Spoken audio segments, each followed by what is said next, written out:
নতুন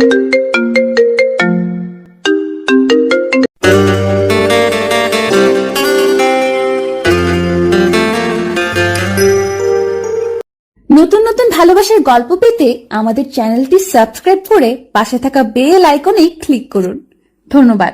শুক্রবার দিন আজাদ সকালবেলার হাঁটাহাঁটি শেষ করে ফ্রেশ হয়ে নাস্তা খেতে বসেছে। তখন বড় ছেলে আতিকের বউ লোপা এসে একটা খাম দিয়ে বলল, বাবা, এই চিঠিটা কাল এসেছে আপনার নামে, দিদি ভুলে গেছে। আজাদ নাস্তা শেষ করে আয়েশ করে চায়ে চুমুক দিতে দিতে খামটি খুলল। একটি ডিভোর্স লেটার। থমকে গেল আজাদ। ডিভোর্স লেটার কার হতে পারে? দ্রুত খাম খুলতে গিয়ে কেমন যেন হাত কাঁপছে। খাম খুলে পড়ার পর নিজের চোখকে বিশ্বাস করতে চাচ্ছে না আজাদ। তার 28 বছরের সংসার করা স্ত্রী মোনা তাকে ডিভোর্স লেটার পাঠিয়েছে। এর মানে কি তামাশা নয় তো? আদ্যপান্ত পড়ার পর আজাদ স্তব্ধ। সারা জীবনই সে আবেগহীন, ভাবলেশীন মানুষ। তার চিন্তা চেতনা, বিশ্বাস আর মূল্যবোধ একটা ছকের ভিতরে বাঁধা। এই ছক থেকে সে কোনোদিন বের হয়ে আসতে পারেনি, না স্ত্রীর বেলায় না সন্তানদের বেলায়। প্রচন্ড নেতিবাচক মনোভাবের একজন মানুষ সে, কিন্তু এটা সে কোনোদিন উপলব্ধি করেনি, স্বীকারও করেনি কখনো। সারা জীবন বিভিন্ন খুঁটিনাটি বিষয়ে শুধু মোনাকেই দোষ দিয়ে গেছে সে। আজ তার মনে পড়লো, মোনা কয়েকবারই কথায় কথায় তার ছেলেদের বলতো, তোমরা নিজের পায়ে দাঁড়িয়ে গেলে আমার দায়িত্ব শেষ, আমার মুক্তি। আমি শুধু তোমাদের জন্যই স্যাক্রিফাইস করছি। তোমরা পড়াশোনা করে তাড়াতাড়ি মানুষ হও, আমার জন্য দরজা তো খোলাই আছে। তোমরা দাঁড়িয়ে গেলেই আমি আমার মতো করে চিন্তা করব। আমি তো বন্ধনহীন। কথাগুলি মোনা বিচ্ছিন্নভাবে বিভিন্ন সময় বিভিন্ন প্রসঙ্গে বলেছে। আজাদ পাত্তা দেয়নি। আজাদ চুপ করে শুনেও না শোনার ভান করেছে। মনে মনে বলেছে, মেয়ে মানুষের দৌড় আর কত দূর, দৌড় যে এত দূর হবে সে চিন্তাই করেনি।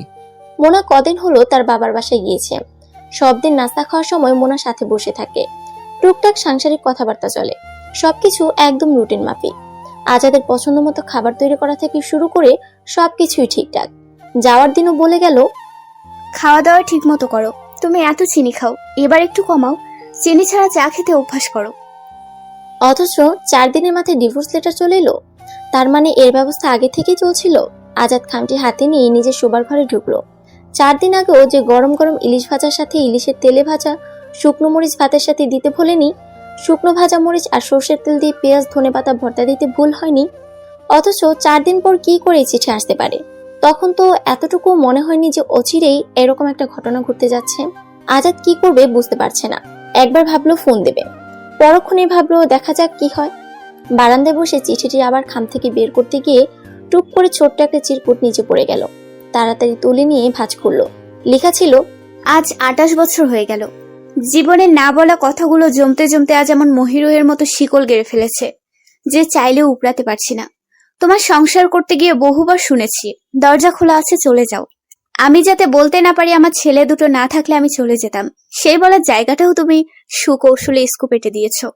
বলেছো তোমার ছেলেদের নিয়েই চলে যাও, কেউ আটকাবে না। কথায় কথায় বহুবার বলেছো তোমার এখানে ভালো না লাগলে তোমার যেখানে খুশি চলে যাও, কেউ তোমাকে আটকাবে না, কেউ তোমার জন্য কাঁদবে না। অর্থাৎ যতটুকু বললে শতভাগ আঘাত দেওয়ার নিশ্চিত হয়, ততটুকু বলতে কাপড় করনি কখনো। ধরেই নিয়েছে অধ্যাপক বাবা আর শিক্ষিকা মায়ের উচ্চ মধ্যবিত্ত পরিবারের মেয়ে মোনা। প্রচলিত সংস্কারের সূক্ষ্ম জাল বিস্তৃত তার শিরা উপশিরায়। এই জাল থেকে বেরিয়ে আসা কঠিন, সত্যি কঠিন ছিল। আর এই সুযোগের সবটুকু সদ্ব্যবহার করেছো সারা জীবন। আমি সেদিন সিদ্ধান্ত নিয়েছিলাম ছেলেদের বঞ্চিত করব না, তাই এতটি বছর মনের সাথে যুদ্ধ করে টিকে রয়েছি। যুদ্ধ করে করে আমার ছেলেদের মানুষ করেছি। আমি কিভাবে একটা নিঃশব্দ যন্ত্রণাময় জীবনযাপন করেছি তার কিছু খণ্ডচিত্র লেখা আছে আমার ডায়েরিতে। সেটা রেখে এসেছি তোমার জন্য, যাতে নিজের আসল চেহারাটা দেখতে পাও। অবশ্য অহমিকা আর দাম্ভিকতা তোমাকে এতটাই আচ্ছন্ন করে রেখেছে যে সে আবরণ ভেদ করে তোমার আসল চেহারা তোমার চোখের সামনে ভেসে উঠবে কিনা বলা মুশকিল। যাকগে, সেটা এখন আর আমার ভাবার বিষয় না। আমার ছেলেরা প্রতিষ্ঠিত হয়েছে, এবার আমার দায়িত্ব শেষ। দরজাটা আর খোলা রাখতে হবে না, দয়া করে এবার বন্ধ করে দিও। ইতি মোনা। চিরকুটটা কয়েকবার পড়লো আজাদ। দীর্ঘ দাম্পত্য জীবনে সে ভালো করেই জানে মোনা আর সে দুজন দুই মেরুর বাসিন্দা। মোনা তাকে নিয়ে সুখী না এটা সে জানে। মোনা খুবই অন্তর্মুখী ধরনের মেয়ে। ঝগড়াঝাটি তার ধাঁচে নেই। খুব বেশি সহ্য না হলে কথা বন্ধ করে দিত। মাসের পর মাস কেটেছে দুজনের কোনো রকম বাক্যালাপ ছাড়াই। দুজনে চাইতো অন্যজন কথা বলুক, কিন্তু কেউই ইগো বিসর্জন দিতে রাজি নয়। ছেলেরা বাবা মায়ের মধ্যে কখনো হইচই দেখেনি। দেখেছে একই ঘরে পাশাপাশি থাকা দুটি শীতল সম্পর্কের মানুষকে। মোনা জীবনে একটা কথা সবসময় মনে রেখেছে, সে তার আত্মমর্যাদা কখনোই নষ্ট হতে দেবে না। আজাদ এমনিতে সাধারণ মনের দেখা গেল ভিতরে সে প্রচন্ড রকচটা। মোনা উচ্চবাচ্য করলে গায়ে হাত তুলে ফেলাও তার জন্য কোনো ব্যাপার না। তাই মোনা অত্যন্ত সতর্কতার সাথে নিজের সম্মান বাঁচিয়ে চলেছে। আর আজাদের চিন্তা চেতনা অন্যরকম। ঘরের বউকে শুরু থেকেই চাপের মধ্যে রাখতে হবে, কোনো রকম অন্যায় প্রশ্রয় দেওয়া যাবে না। এদেরকে লাই দিলে মাথায় উঠে যায়, মানতে চায় না। বউয়ের কোনো কাজ যথেষ্ট প্রশংসাযোগ্য হলেও সেটা করা যাবে না। বউকে কোনো সাজে অনেক সুন্দর লাগলেও না দেখি ভাগ করতে হবে, যেন বুঝতেই না পারে তাকে সুন্দর লাগছে, বরং তখন আরো যত না তাকিয়ে পারা যায়। রান্না করতে গিয়ে হাত ঝলসে ফেললেও না দেখার ভান করতে হবে। আহাউহু করে বেশি আহ্লাদ দেওয়া যাবে না। সে ভেবেছে খুব কঠিন একটা আদর্শ নিয়ে সে সংসার চালাচ্ছে। সে তার মাকে যেভাবে পরিচালিত হতে দেখেছে সেটাকে সঠিক পন্থা হিসেবে ধরে নিয়েছে। তার একবারও মনে হয়নি একটা উচ্চশিক্ষিত স্বাবলম্বী মেয়ের সাথে তার এই আচরণ একদম ঠিক হচ্ছে না। বারান্দায় বসে ভাবছে আজাদ কি করবে, কি করা উচিত। তার দম্ভ অটুট এখনো। খুব যে হাপিত্তেশ করতে ইচ্ছে হচ্ছে তাও না, আবার স্বস্তিও পাচ্ছে না। এমন সময় আতিক এসে বলল, বাবা, আজ একটু লোপাদের বাসায় যাব। আস্তে আস্তে রাত হবে। রান্নার খালাকে লোপা সব বুঝিয়ে দিয়ে যাচ্ছে। তুমি সময় মতো খেয়ে নিও। আজাদকে চুপচাপ তাকিয়ে থাকতে দেখে আতিক বলল, তুমি কি কোনো কারণে আপসেট? মার সাথে কথা বলা বন্ধ, তাই না?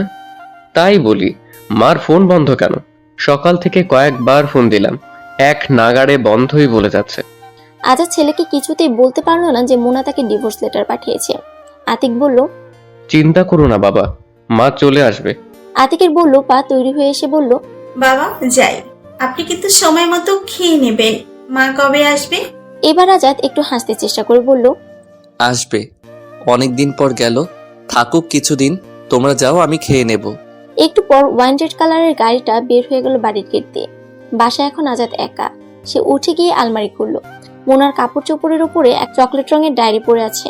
ইচ্ছে করেই সামনে রেখে গেছে মোনা। ডায়েরিটা নিয়ে গিয়ে বিছানায় বসলো আজাদ। আস্তে করে খুলে পাতা উল্টালো।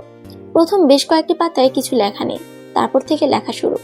বিভিন্ন সময় অবসরের ফাঁকে মোনাকে লিখতে দেখেছে আজাদ। মনে মনে ভেবেছে আদিক্ষিতা। আজ সেই ডায়েরি খুলে সে পড়তে বসলো। মোটা ডায়েরি লেখায় ভরা। প্রথম লেখাটা চোখের সামনে তুলে ধরলো আজাদ। 1-3-2017। আমার জীবনের কথাগুলো বলার মতো কোনো জায়গা নেই। ভাগ্যিস মানুষ মনের জগতে একা একা কথা বলতে পারে, নিজের ইচ্ছা মতো বিচরণ করতে পারে, নইলে বেশিরভাগ মানুষ দম বন্ধ হয়ে মারা যেত। ভাবলাম কিছু কথা লিখে রাখি, লিখলেও মনের ভার অনেকখানি লাঘব হয়। তোমার সাথে যেদিন প্রথম দেখা হলো, সে যে আমার খালাতো ভাইয়ের বিয়েতে তার বন্ধু হিসেবে দাওয়াত পেয়েছিলে। আমার সাথে পরিচয় করিয়ে দেওয়ার পর দেখেছি সারাক্ষণ তোমার দু চোখ শুধু আমাকে অনুসরণ করছে। আমি একটু বিব্রত বোধ করলেও ভালো লাগাটাই বেশি ছিল। একটা বয়সে মনে হয় পৃথিবীতে যত রকম সুন্দর অনুভূতি আছে, সবচেয়ে সুন্দরতম অনুভূতি বোধহয় এটাই যে আমাকে কারো ভালো লাগে। সেই বয়সটাই ছিল তখন আমার। তারপর অনেক কাঠখড় পুড়িয়ে আমার সাথে সম্পর্ক করলে। তোমার সেই প্রথম দিনের মুগ্ধতা চোখ বন্ধ করলে আজও টের পাই।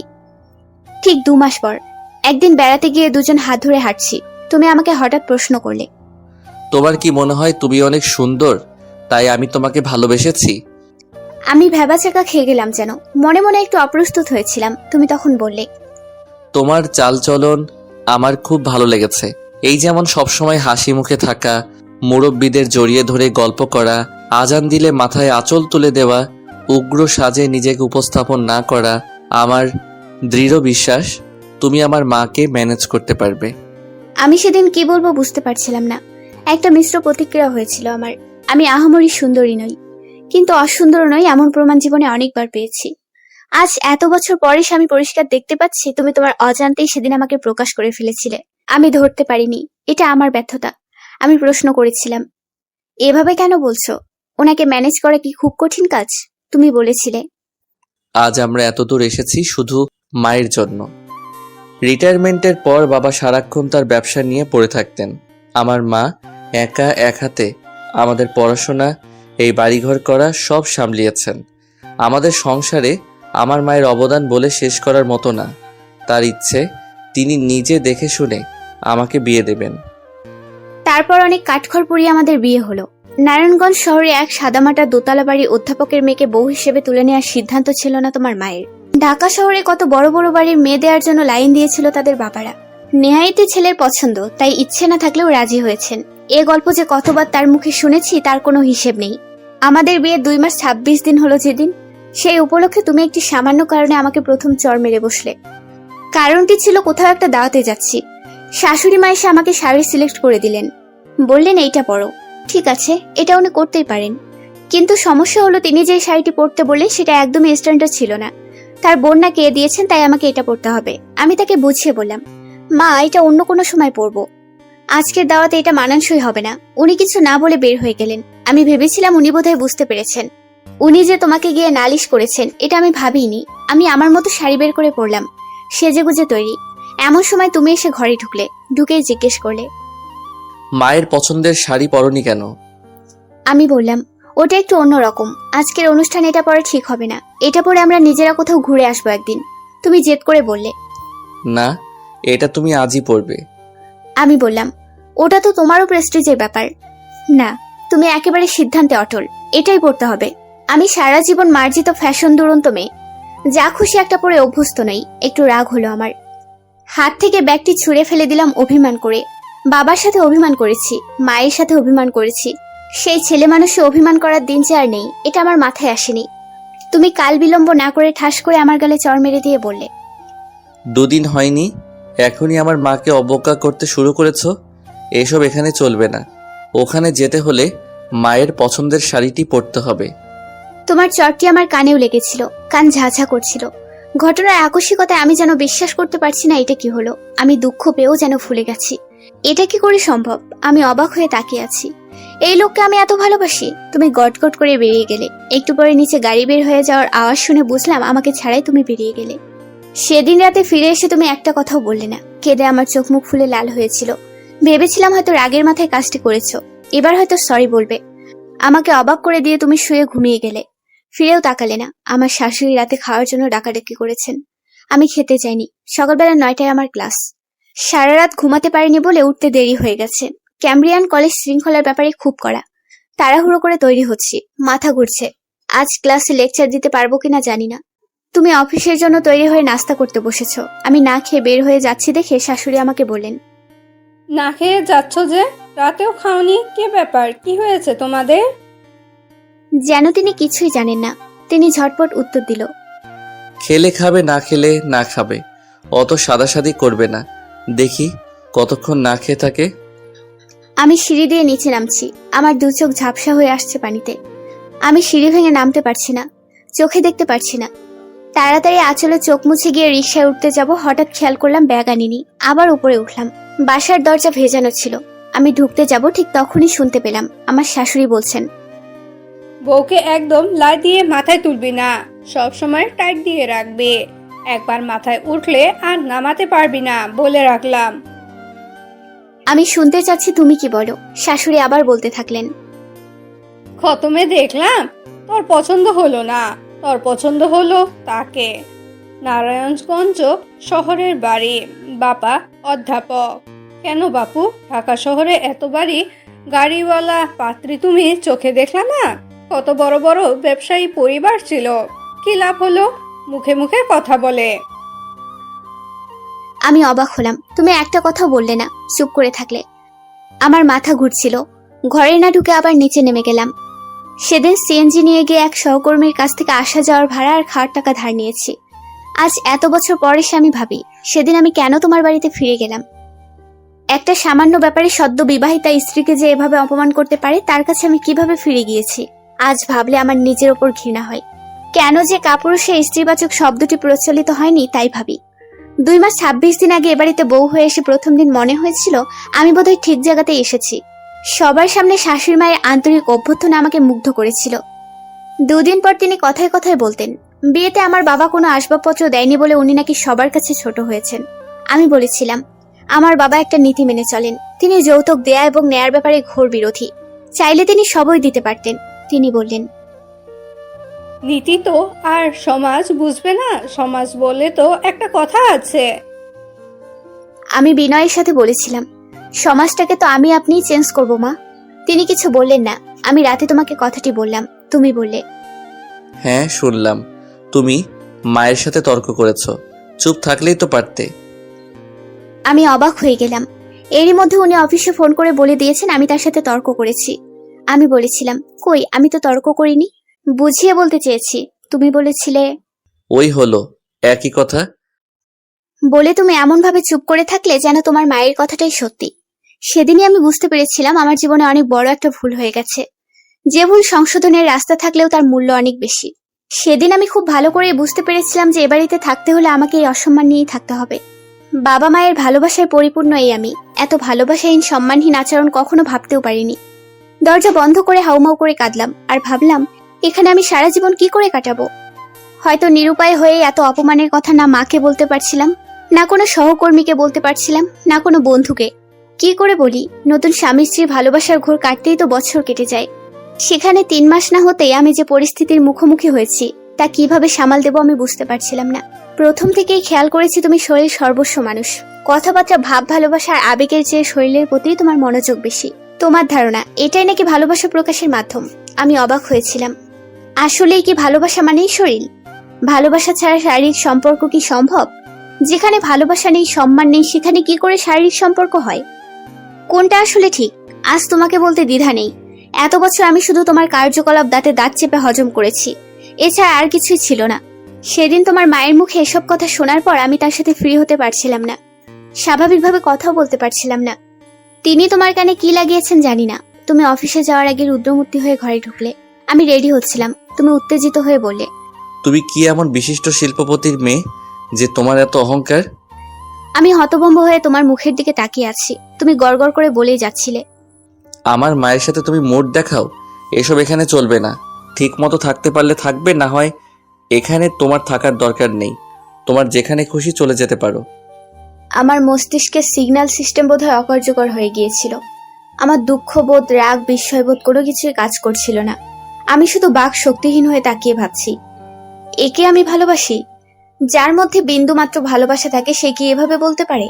যার মধ্যে এতটুকু সম্মানবোধ থাকে সে কি এভাবে বলতে পারে? হ্যাঁ, কেঁদেছি আমি, অনেক কেঁদেছি। মস্তিষ্কের সিগন্যাল সিস্টেম হঠাৎ করে জেগে উঠে আমাকে অসার অবস্থা থেকে ফিরিয়ে এনেছিল অনেক পরে। আমি কেঁদেছি মন ভরে। এই তুমি কি সেই তুমি যে আমার জন্য ঘন্টার পর ঘন্টা অপেক্ষা করতে? আমার প্রতিটি কাজে ছিল তোমার মুগ্ধতা। একটা মানুষ কিভাবে এরকম বদলে যেতে পারে? আমি পরে বুঝেছিলাম তোমার বদমেজাজি মায়ের সাথে অ্যাডজাস্ট করে নেয়ার মতো শান্ত মেয়ে খুঁজছিলে তুমি। আমাকে তোমার সেই রকম মনে হয়েছিল, তাই আমার ভালো লাগা না লাগাগুলোকে এমনভাবে উপেক্ষা করতে থাকলে যাতে আমি মাথা তুলে দাঁড়াতে না পারি। আমি সেদিন আমার চাচার বাড়ি নিকুঞ্জে চলে গেলাম। 7 দিন তুমি আমার সাথে কোনো যোগাযোগ করনি। তারপর তুমি হুট করে একদিন এসে আমাকে বললে, বাসায় চলো। কোনো রকম অপরাধ বোধ বা দুঃখবোধ তোমার মধ্যে ছিল না। তারপর আমি মনে মনে ভাবলাম হয়তো অনুশোচনা হয়েছে তোমার, কিন্তু এই ভাবনা আমার ভুল ছিল। বারবার একরকম ভুল ভেবে ভেবে আর কি করব ভাবতে ভাবতেই বছর পার হয়ে গেল। আমার বিয়ের 1 বছর পর বাবা মারা গেছেন। তুমি গিয়ে জানাজা পড়িয়ে চলে এলে। আমি আরো 7 দিন পর এলাম। রাত 8টার সময় এসে দেখলাম মা ছেলে টেলিভিশনে নাটক দেখছো। আমি বাবাকে হারিয়ে এতদিন পর এলাম, তোমার মধ্যে কোনো প্রতিক্রিয়া নেই। তোমার মা কি করলেন না করলেন তা আমার ধাতব্যের বাইরে। শুধুমাত্র স্বামীর ভালোবাসা মেয়েদেরকে অনেক কঠিন পথ পাড়ি দেওয়ার জন্য সাহস যোগায়। আমি খুব খেয়াল করে দেখেছি আমার জীবন পাড়ি দেওয়ার যে কাঙ্ক্ষিত অবলম্বন তোমার ভালোবাসার হাতটি, তা আমার জন্য বাড়ানো নেই। আছে শুধু তোমার ইচ্ছে মতো বেঁধে দেয়া কতগুলো নিয়ম কানুন আর তোমার মায়ের দিক নির্দেশনা। তুমি যা চেয়েছিলে শুধু ভালোবাসার বিনিময়ে হয়তো তার চেয়েও বেশি পেতে পারতে। একটু ভালোবাসা দিলে একটা মেয়ে অনেক বড় ত্যাগ করতে পারে, কিন্তু তুমি তা না করে উল্টো পথে হাঁটলে। বাবার মৃত্যুর 7 দিন পর আমি এলাম। তোমরা কেউ এলে না আমার মনের অবস্থা জানতে। ঘন্টাখানেক পর নাটক দেখা শেষ হলে তুমি এসে ঘরে ঢুকলে।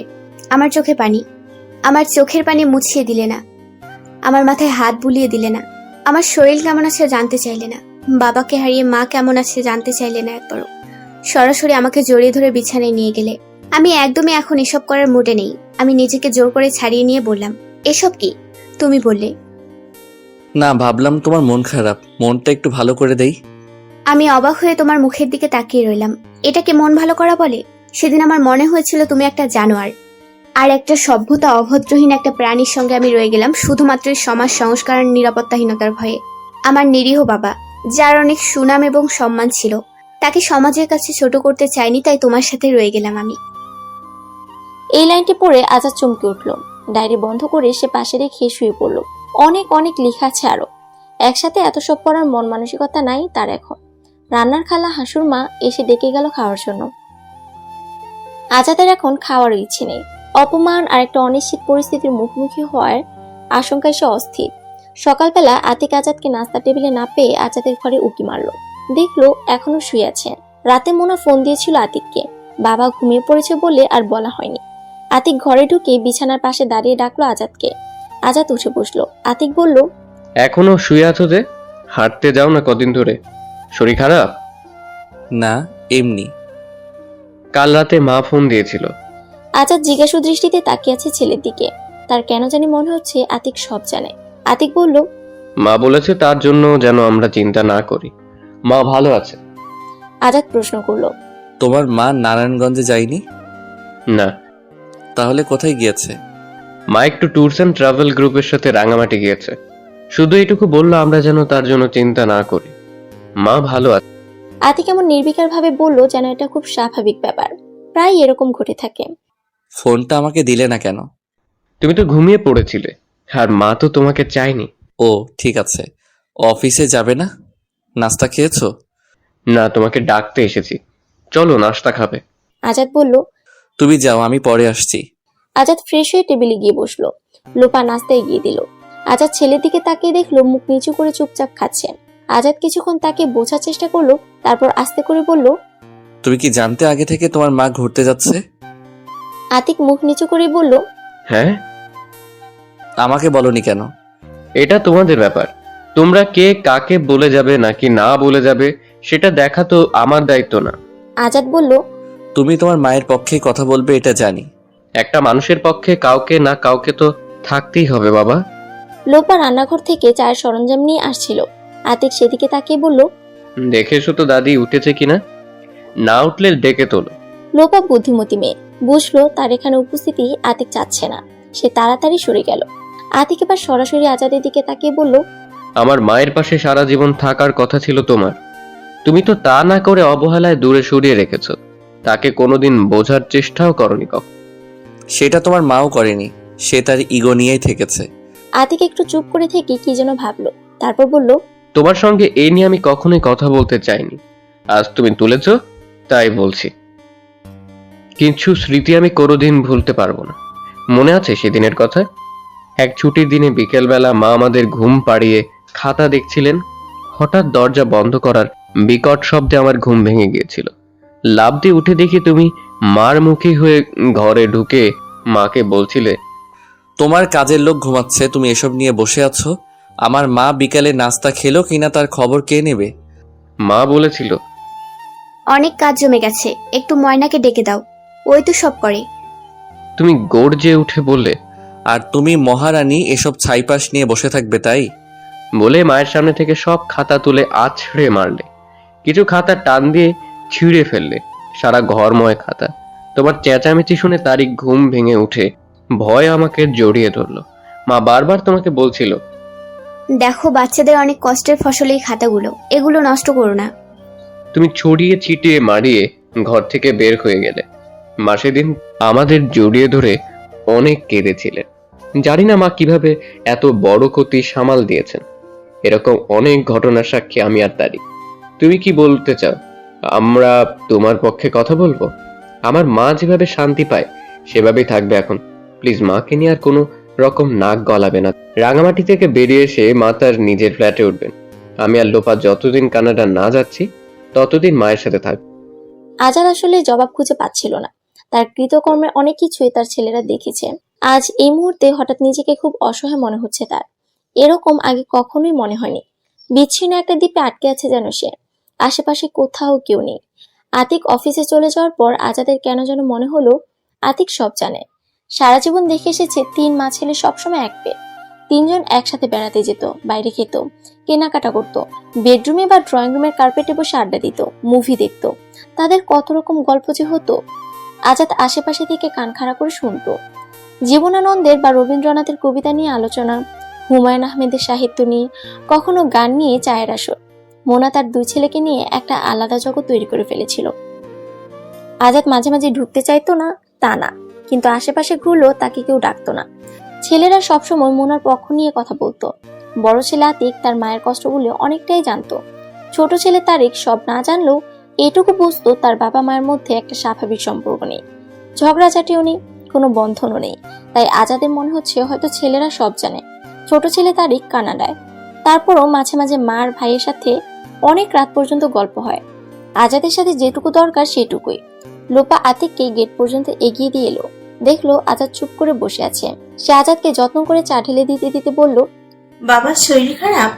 না তো, তুমি খেয়েছো? খাবো বাবা, আতিককে সব গুছিয়ে দিয়ে এলাম। হঠাৎ আজাদের কি মনে হলো কে জানে, সে বলল, একটা কথা বলি বৌমা, জি বাবা বলুন। স্বামী স্ত্রী সবসময় একসাথে বসে খাবে, এতে হৃদ্যতা বাড়ে। লোপা তাকিয়ে রইল বাবার দিকে। কই, কখনো তো বাবাকে বলতে শুনিনি তার শাশুড়িকে চলো খেতে বসি। লোপার অবাক দৃষ্টি আজাদ খেয়াল করলো। আজাদের মা ৮০ বছর বয়সে এখনো নাতবইয়ের ভুল ত্রুটি ধরতে পারদর্শী, চলাফেরায় অনেক সক্ষম, যা এই বয়সে সাধারণত থাকে না। মনিরা বেগম নিজের ঘর থেকে বের হয়ে এলেন, একটু কুঁজো হয়ে হাঁটেন, তারপরও বেশ শক্ত। টেবিলের কাছে এসে আজাদকে উদ্দেশ্য করে বললেন, তোর বউয়ের বেড়ানো শেষ হয়নি? লোপা নাস্তা খেতে বসেছে। মনিরা বেগম বললেন, তোমার শাশুড়ি বুড়ো বয়সে লম্বা নায়র দিচ্ছে বাপের বাড়ি। তারপর আজাদকে বললেন, হ্যাঁ রে, বাপের বাড়ির বিষয় সম্পত্তির ব্যাপারে গিয়েছে নাকি? তা তুই সাথে গেলেও পারতি। টাকা পয়সা কি করে না করে, সে তো আবার তেরা মেয়ে মানুষ। এবার আজাদের রাগ হলো, কঠিন স্বরে বলল, তুমি তোমার ঘরে যাও, সবকিছুতে তোমার নাক না গলালেও চলবে। মনিরা বেগম খ্যাক করে উঠলেন, বললেন, ভালো বুদ্ধি দেই তো ভালো লাগে না। আজাদ হঠাৎ হাত জোর করে বলল, জীবনে অনেক ভালো ভালো বুদ্ধি দিয়েছো মা, এবার অন্তত রেহাই দাও। তোমার এত ভালো আমি আর নিতে পারছি না। মনিরা বেগম অসন্তুষ্ট হয়ে যেতে যেতে বললেন, নাকি গলার সাথে? তোর বউ আর তোর ছেলের বউ মিলে সংসারটা দাঁড় করিয়েছে, আমার কষ্টের সংসার। খেয়ে না খেয়ে এই বাড়ি দাঁড় করিয়েছি, এই সংসারের ভাব এখন কাজের লোকের হাতে। চারদিকে জিনিসপত্র নষ্ট হয়, আমি দেখে না বলে থাকতে পারি না। এই আমার দোষ, তাই তো? আজাদ চায়ের কাপ হাতে নিয়ে উঠে চলে গেল নিজের ঘরে। তার মায়ের এসব কথায় কখনো সে গা করেনি। মোনাকে বলা অনেক অপমানজনক কথারও প্রতিবাদ সে করেনি কখনো। উল্টো আরো মোনাকে মানসিক চাপে রেখেছে। চিৎকার করে বলেছে কখনো যেন মোনা তার মায়ের ব্যাপারে কোনো কথা বলতে না আসে। অফিস থেকে সে প্রায় দেখতো মোনার চোখ মুখ ফোলা, হয়তো অনেক কেঁদেছে। কখনোই আজাদ জিজ্ঞেস করেনি তার কি হয়েছে, মন খারাপ কিনা, দেখেও না দেখার ভান করেছে। আজ তার মনে হচ্ছে এবারে সর্বত্র যেন বিষ বাষ্প ছড়িয়ে রয়েছে, নিঃশ্বাস নিতেও যেন কষ্ট হচ্ছে। কেন এমন হচ্ছে তার নিজেও বুঝতে পারছে না। মোনার জন্য ভালোবাসা নাকি অসম্মানিত হওয়ার আশঙ্কা। আজাদ ঘরে এসে এই প্রথম মোনার মোবাইলে কল দিল, বারবার সুইচ অফ বলেছে। হঠাৎ আজাদের মনে হলো মোনার কলেজে একবার ফোন দিয়ে জিজ্ঞেস করলো কিছু জানা যেতে পারে। যদিও তার মনে হয়েছে আতিক সব জানে, কিন্তু আতিককে জিজ্ঞেস করলে যে বলবে এমন নাও হতে পারে, সে ছেলের কাছে ছোট হবে না। কলেজের নাম্বারে ফোন দিয়ে আজাদ বলল, মোনা ম্যাডাম কি আছেন? আমি ওনার এক রিলেটিভ বলছি। উত্তর এলো, প্রিন্সিপাল ম্যাডামের কথা বলছেন? হ্যাঁ। ম্যাডাম তো 10 দিনের ছুটিতে আছেন। ও আচ্ছা। বলে ফোন রেখে দিল আজাদ। মনে মনে ভাবলো, এই বয়সে এসে এসব কি করছে মোনা? তার মানে পরিকল্পনা করে দূরে সরে যাওয়াটাই তার মুখ্য উদ্দেশ্য ছিল। তাহলে এই কাজগুলো তো একদিনে হয়নি, অনেক দিনের পরিকল্পনার কাজ। কি অদ্ভুত! অথচ আজাদ কিছুই বুঝতে পারেনি। বালিশের নিচ থেকে ডায়েরিটা হাতে নিল আজাদ। পৃষ্ঠা উল্টে দেখতেও যেন আজ ভয় হচ্ছে তার। এখনো তার বিশ্বাস মোনা তাকে বাজিয়ে রেখেছে। সত্যি এত বড় একটা সিদ্ধান্ত মোনা নিতে পারে না, পড়বে কি পড়বে না দ্বিধান্বিত মন নিয়ে ডায়েরির পাতা উল্টালো আজাদ। আজ কেন যেন মনে পড়ছে সেই দিনটির কথা। সেই যে কোনো এক বৃষ্টির দিন, তখন আমাদের কেবল বিয়ে হয়েছে। ছুটির দিনে আমরা বেড়াতে গিয়েছিলাম একটু প্রকৃতির ছোঁয়া পেতে বোটানিক্যাল গার্ডেনে। গুড়ি গুড়ি বৃষ্টি হচ্ছে, আমরা একটা শেডের বেঞ্চে বসে গল্প করছি। হঠাৎ তুমি আমাকে প্রশ্ন করলে, তোমাকে কি বাবা মাকে টাকা পয়সা দিতে হয়? শুনে আমি অবাক হয়েছিলাম। আমার বাবা অধ্যাপনা করেন, 2 তলা বাড়ি 1 তলা ভাড়া দেয়া। আমার ছোট ভাইও ততদিনে চাকরিতে ঢুকে গেছে। আমাদের কোনো অভাব নেই। আমি তবুও বাবার হাতে মায়ের হাতে কিছু টাকা দিই, এটা আমার ভালো লাগে। আমার মা শিক্ষকতা করেন, প্রতিদিন সুন্দর সুন্দর শাড়ি পরা আমার মায়ের খুব পছন্দ। আমি তাকে প্রায়ই শাড়ি কিনে দেই, যদিও মা বকা দেন এত খরচ করার জন্য। আজ এমন প্রশ্ন শুনে আমি একটু অপ্রস্তুত হয়েছি। আসলে আমি যে বোকার মেরুদণ্ডহীন ছিলাম তাই অপ্রস্তুত হয়েছি। এটা তো অপ্রস্তুত হওয়ার কিছুই ছিল না। আজ আফসোস হয়, প্রচন্ড ধিক্কার আসে নিজের ওপর, কেন আমি সেদিন তোমার মানসিকতা বুঝতে পারিনি। তুমি বলেছিলে মা বাধা দিচ্ছে না তাই তুমি চাকরিটা করতে পারছো, না হলে সংসারের দায়িত্ব তোমাকে নিতে হতো। তুমি চাইলেই তোমার টাকা যা খুশি তা করতে পারো না। আমি অন্ধ ছিলাম, তাই বলতে পারিনি আমি চাকরি করব কি না করব সেটা আমার সিদ্ধান্ত, অন্য কারো নয়। সংসারের দায়িত্ব চাকরি করেও নেওয়া যায়, নিজে তদারকি করে সহকারী দিয়েও চালানো যায়, কিন্তু যে সংসার আমার হয়নি, আমার হতেই দেয়া হয়নি। প্রতি পদে পদে আমাকে অপদস্থ করা হয়েছে, এটা আমি সেদিন বুঝিনি। তাই তোমাদের এই সংসারের উপর আমার কোনো টান ছিল না কোনোদিন। যে ঘরের দরজা কথায় কথায় খুলে দেওয়া হয় বেরিয়ে যাওয়ার জন্য, সে ঘরকে কি নিজের ঘর ভাবা চাই? সে ঘরের জন্য কি টান হয় কখনো? তাই এই ভালোবাসাহীন একটা জীবন ফেলে পালানোর পরিকল্পনা করে গেছে প্রতিনিয়তই।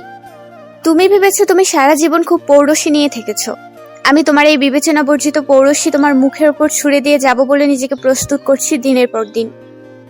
সকাল থেকে প্রচন্ড বৃষ্টি হচ্ছে। আজাদের আজ বিছানা ছেড়ে উঠতে ইচ্ছে করছে না। খুব সকালে সে উঠে পড়ে হাঁটতে বেরিয়ে যায়। আজ তার উঠতে ইচ্ছা করছে না। ক্লান্ত অবসন্ন শরীর, শুয়ে শুয়ে ভাবছে, মোনা থাকলে এতক্ষণ কতবার ওঠার জন্য তাড়া দিয়ে যেত, আবার কখনো উঠতে আলসেমি করলে বারবার এসে ডাকাডাকি করত।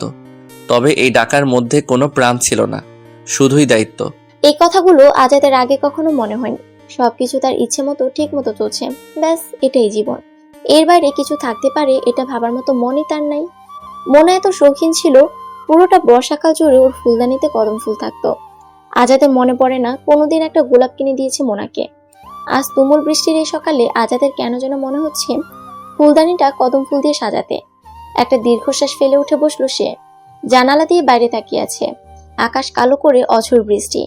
মোনার প্রিয় দিন, তার প্রিয় মেঘলা আকাশ, সবকিছু কেমন যেন অর্থহীন মনে হচ্ছে তার। মনের অজান্তেই মোবাইলটা হাতে নিয়ে মোনাকে কল দিল। ফোনটা খোলা আজ, রিং হচ্ছে। আজাদের বুক ধরফর করছে, কি বলবে মোনাকে, কিন্তু মোনা ফোনটা ধরলো না। কয়েকবার চেষ্টা করলেও মোনা ফোন ধরলো না। আজাদ উঠে হাত মুখ ধুতে গেল। ফ্রেশ হয়ে বের হতে মোবাইলে টুম করে একটা মেসেজ এলো। তাড়াতাড়ি হাত মুছে আজাদ মোবাইলটা হাতে নিল। মোনার মেসেজ। এতদিন মোনা তাকে ব্লক করে রেখেছিল। মেসেজটি ছিল, আমাকে ফোন দেয়া বা কোনো রকম যোগাযোগ করার চেষ্টা করবে না। তোমার সাথে আমার যোগাযোগ হবে কোর্টে। আমি এই ডায়েরি কেন লিখেছি জানো? তোমার চোখের সামনে 28 বছরের কিছুটা চিত্র তুলে ধরার জন্য। অন্যায় যে করে সে ভুলে যায়, তার মনে থাকে না সে কি করেছে। ডায়েরিটা পুরোটা পড়বে। মনে করো এটা তোমার কোর্টে যাওয়ার পূর্ব প্রস্তুতি। জীবনটাকে পেছন ফিরে গিয়ে একবার চোখ বুলিয়ে নাও, এটা তোমার একটা মানসিক প্রস্তুতি হবে। আজাদ আবার মোবাইলে কল দিল, সুইচ অফ, মেসেঞ্জার ব্লক। আজাদের কপালের দুই পাশে শিরায় যেন গরম রক্তস্রোত বইছে। মাথা দপদপ করছে। তার সারা জীবনের অহংকার যেন ধুলায় মিশে যাচ্ছে। ডাইনিং এ গিয়ে দেখলো আতিকের খাওয়া শেষ। লোপা টিফিন বক্স গুছিয়ে দিচ্ছে। মনিরা বেগম বসে আছেন। এমন সময় আতিক বলল, বাবা, একটা কথা ছিল। আজাদ তার দিকে না তাকিয়ে বলল, বলো। আমরা আগামী সপ্তাহে মায়ের ফ্ল্যাটে উঠে যাচ্ছি। আমার আর মায়ের ঘরের ফার্নিচার গুলো নিতে গাড়ি আসবে। ভিতরে একটা প্রচন্ড ধাক্কা খেলো আজাদ। বুঝতে দিল না। নির্বিকার ভাব নিয়ে বলল, তো আমাকে কি করতে হবে? আতিক বলল, কিছু করতে হবে না, তোমার বাড়ি থেকে জিনিসপত্র বাইরে যাবে, তোমার জানা দরকার। আজাদ ক্ষুব্ধ হয়ে বলল, তোমরাও তোমার মায়ের একটা ভুল সিদ্ধান্তে তাল মেলাচ্ছ। ভুল না ঠিক সেটা মায়ের ব্যাপার। আমরা যাচ্ছি কারণ আমার মাকে একা থাকতে দিব না। মনিরা বেগম এসব জানতেন না। লাফিয়ে উঠে বললেন, মানে কি? মা ছেলে মিলে এসব পরিকল্পনা কবে হলো? এসব কি হচ্ছে আজাদ? আমি তো কিছু বুঝতে পারছি না। আজাদ ছেলেকে উদ্দেশ্য করে বলল, তুমি কি মনে করো তোমার মা এই বয়সে এসে লোক হাসানোর যে সিদ্ধান্ত নিয়েছে এটা সঠিক? আতিক ব্যাগ হাতে করে যাবার জন্য উঠল। বলল, সঠিক কি বেঠিক আজ আমাকে জিজ্ঞেস করছো বাবা? এই এত বছরে তোমার আর তোমার মায়ের যত সব কার্যকলাপ ঠিক ছিল? আজ একবার বসে চিন্তা করে নিও। মনিরা বেগম একেবারে মারমুখী হয়ে তেড়ে ফুরে এলেন। তোকে কোলে পিঠে করে বড় করেছি আমি। তোর মা তো সারাদিন বাইরে বাইরে থেকেছে, সে দেখেছে তোদের। আতিক ঠান্ডা মাথায় বলল, সেজন্য আমরা তোমার কাছে ঋণী। তোমার অবদান তো অস্বীকার করছি না, কিন্তু মা তো মাই। তোমার ছেলেকে তুমি সারা জীবন ভুল পথে চালিয়েছ। এখন আমরা যদি আমাদের মায়ের কথায় চলি তাহলে দোষ কোথায়? মনিরা বেগম রাগে জ্বলছেন। বললেন, তোর বউয়ের আক্কেলটা কি শুনি? এমনি করে সংসার ফেলে কেউ? তার কথা শেষ হবার আগে আজাদ প্রচন্ড রেগে গিয়ে বলল, চুপ, একদম কোনো কথা বলবে না। তুমি থাকো, তুমি তোমার সংসার নিয়ে। আমি এ বাড়ি ছেড়ে চলে যাব যেদিকে খুশি। আতিক তাড়াতাড়ি উঠে বের হয়ে গেল। লোপা নাস্তা নিয়ে বসেছিল, সেও তাড়াতাড়ি ঘরে চলে গেল। মা ছেলের এই বাকবিতণ্ডায় থাকতে চেল না। ছেলের ধমক খেয়ে মনিরা বেগম কাঁদো কাঁদো হয়ে বললেন, আজ এই দিন দেখার জন্য তোকে মানুষ করেছি, কত কষ্ট করে তোর ফুপুর আশ্রয়ে থেকে দিন পার করেছি, তোদের বড় করেছি, সব ভুলে গেলি? না, ভুলিনি, তাই নিজের জীবন দিয়ে তোমার ঋণ শোধ করছি। এই বলে আজাদ না খেয়ে নিজের ঘরে ঢুকে দরজা বন্ধ করে দিল। 1 বছর হলো আজাদ অবসরে গিয়েছে। আবার কোথাও একটা ঢোকার চেষ্টা করছিল সে। অভিজ্ঞতা সম্পন্ন ব্যাংকারদের অনেক কোম্পানি নির্দিষ্ট মেয়াদের জন্য নিয়োগ দেয়। সেরকম একটা চেষ্টাই করছিল আজাদ। একটা কোম্পানিতে দেখা করার কথা, কিন্তু তার একদমই ইচ্ছে করছে না। একটা স্বনামধন্য কোম্পানির সিএফও। চাকরিটা খুব লোভনীয়। আজাদের খুব কষ্ট হচ্ছে এরকম বোধ হচ্ছে না, কিন্তু কোথায় যেন একটা সুর কেটে গেছে জীবনের। শুয়ে শুয়ে চিন্তা করছে আজাদ। পেছনের দিনগুলি মোনার ডায়েরির পাতার মতো এক এক করে চোখের সামনে ভেসে উঠছে। দীর্ঘশ্বাস ফেলে আজাদ পেছনের দিনগুলোতে ফিরে গেল। আজাদের বাবা চাচারা 11 ভাই বোন, সবাই শিক্ষিত। বড় চাচারা ঢাকায় বাড়িও করে ফেলেছে সবাই। আজাদের বাবা ছিল সবার মধ্যে চতুর্থ, তাই ভাই বোন সবার ইচ্ছে ছিল আজাদের বাবা মা গ্রামে থাকবে, জমি জমা দেখবে, তাদের বাবা মাকে দেখবে। আসলে অনেক সময় মানুষকে পরিবেশ পরিস্থিতি বাধ্য করে টিপিক্যাল হতে। সারা জীবন মানুষের ইচ্ছা অনিচ্ছা পূরণ করা আর সবার মধ্যে ইনফিরিয়র হয়ে থাকা মনিরা বেগমের মনটাকে একেবারে সংকীর্ণ করে দিয়েছিল। কখনোই কাউকে বড় ভাবতে পারতেন না তিনি। আজাদের ফুফু এবং চাচিরা শিক্ষিত ছিলেন। তাদের ফরমায়েশ কেটে কেটে মনিরা বেগমের অবচেতন মনে একটা জটিলতা তৈরি হয়েছিল। সেই অবদমিত অপমানের প্রতিশোধ যেন মোনার উপর দিয়ে নিতে চাইতেন। আজাদের বাবা মোজাম্মেল সাহেব নেভিতে জুনিয়র কমিশন র্যাঙ্কে চাকরি পেলেন। আজাদের মাকে বিয়ে করার পর আজাদের দাদি সিদ্ধান্ত দিল মোজাম্মেলের বউ গ্রামে থাকবে, এত জমি জমা আর শ্বশুর শাশুড়িকে দেখতে হবে। আজাদের মা মনিরা বেগম বেজায় অখুশি হয়ে গ্রামের বাড়িতে থাকতে লাগলেন। মনে মনে ফাঁক খুঁজছিলেন কিভাবে গ্রাম ছাড়া যায়। একদিন সুযোগ পেয়েও গেলেন। আজাদের বড় চাচার ছেলের বিয়েতে দাওয়াত পেয়ে সবাই ঢাকায় এলো। আজাদরা উঠলো ছোট ফুফুর বাসায়। বিয়ে বৌভাত পর্যন্ত ওরা থাকবে। আজাদের ছোট ফুফু ভার্সিটিতে পড়ার সময় প্রেম করে বিয়ে করেছিলেন এক ধনী ব্যবসায়ীকে, যার স্ত্রী আছে এবং আগের ছেলে মেয়েও আছে। ছেলেরাও তখন ব্যবসা করে, স্ত্রী অসুস্থ, বিছানায় পড়ে থাকে, সেই জন্য তারই বিয়ে করা। বিয়ের পর আজাদের ছোট ফুফু এই বাড়িটা তার নামে লিখিয়ে নিয়েছিলেন। পরে যখন তার আগের পক্ষের ছেলে মেয়েরা জানতে পারে, তখন তারা ক্রমাগত আজাদের ফুফাকে চাপ দিতে থাকে এই বাড়ি ফেরত নেওয়ার জন্য। এমনকি আজাদের ফুফুকে এবং বাচ্চাদের হুমকিও দেওয়া শুরু করে বিভিন্ন সময়। আজাদের ফুফাও আর আগের মতো আসে না। মাঝে মাঝে সেই ঝগড়াঝাটি করে যায় বাড়ি ফেরত দেওয়ার জন্য, গয়নাগাটি ফেরত দেওয়ার জন্য। এইসব পরিস্থিতি আজাদের মা মনিরা বেগম টের পেয়ে কৌশলে আজাদের ফুফুর কাছে থেকে সব জেনে নেন। তারপর এই সমস্যাকে পুঁজি করে মনিরা বেগম আজাদের ফুফু রায়না বেগমকে পটাতে থাকে। আপা, আপনার তো অনেক বড় সমস্যা। দুলাভাই আর দুলাভাইয়ের ছেলে মেয়েরা যেভাবে আপনার পিছনে লেগেছে, যে কোনো সময় একটা দুর্ঘটনা ঘটতে পারে। আপনি বাচ্চাদের নিয়ে একা থাকেন, এটা একদম ঠিক না। রায়না বেগমও চিন্তিত, কি করবেন ভাবছেন।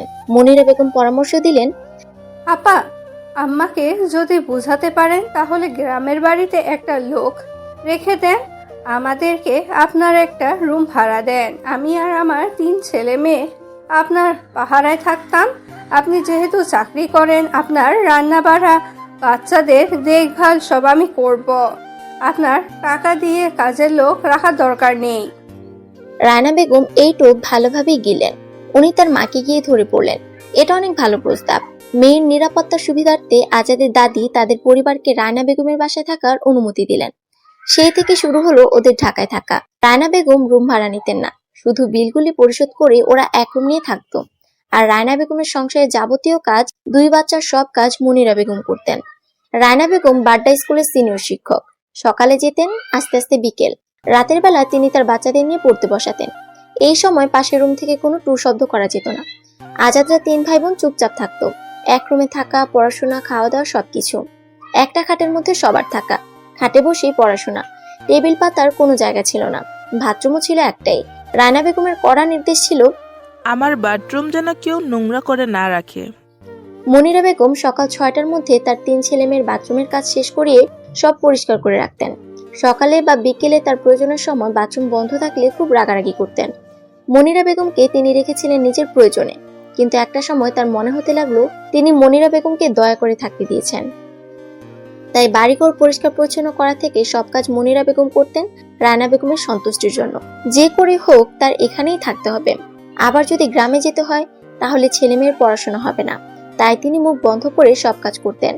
মনিরা বেগম তেমন শিক্ষিত নন, তার ননদ এবং জায়েরা সবাই শিক্ষিত এবং চাকরিজীবী। মাঝে মাঝে সবাই দল ভেদে আসতেন রায়না বেগমের বাসায়, কিন্তু তাদের সব রকম আপ্যায়ন করতে হতো মনিরা বেগমের। রায়না বেগমের সহকর্মীরা কেউ এসেছে সব করার দায়িত্ব মনিরা বেগমের। বাচ্চাদের পরীক্ষা থাকলেও তার দেখভাল করার সুযোগ ছিল না। যখন তখন ডাক পড়তো রায়না বেগমের রান্নাঘরে। সকালবেলা হয়তো আজাদ পড়তে বসেছে, এমন সময় এসে বললেন, আজাদ যা তো বাবা, দৌড়ে গিয়ে বাজারটা করে নিয়ে আয়। কারো না করার সাধ্য ছিল না। বিকেলে হয়তো আজাদের ছোট ভাই শাহেদ হোমওয়ার্ক করতে বসেছে, রায়না বেগম এক ব্যাগ শাড়ি ধরিয়ে দিয়ে বললেন, লন্ড্রিটা দিয়ে আয়। রাতের বেলা রায়না বেগম কোথাও গেলে তার 2 বাচ্চা রেখে যেতেন মনিরা বেগমের ঘরে। ওদের হই হুল্লোড়ের মধ্যে আর তাদের পড়া হতো না। এইভাবে কষ্ট করে তাদের দিন কেটেছে। আজাদের বাবা কোয়ার্টার বাসা পেতেন, কিন্তু এটার জন্য নাকি বেতনের কিছু অংশ কাটা যায়, তাই তিনি নেননি। তার বেতনের একটা অংশ তুলে দিতে হতো আজাদের দাদির হাতে।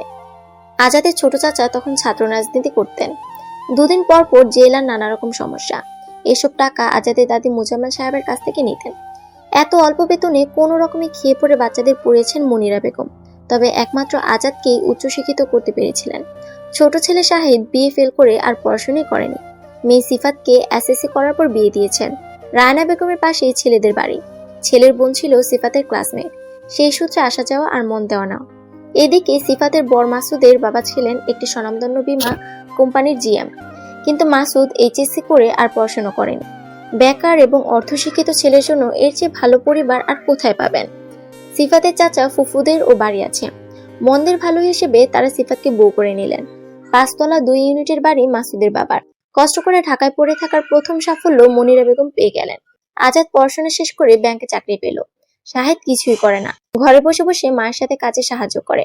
আর যত রকম টিপিক্যাল মহিলাদের গুণাবলী তার মায়ের মধ্যে ছিল, সব সে নিজের অজান্তেই তার মধ্যে ধারণ করে ফেলে।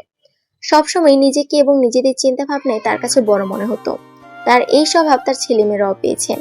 পরবর্তীতে অনেক কষ্ট করে বাড্ডায় একটা জায়গা কিনে বাড়ি করতে পেরেছিলেন। সেই দাপটে তার আর তার ছেলেদের মাটিতে পা পড়ে না।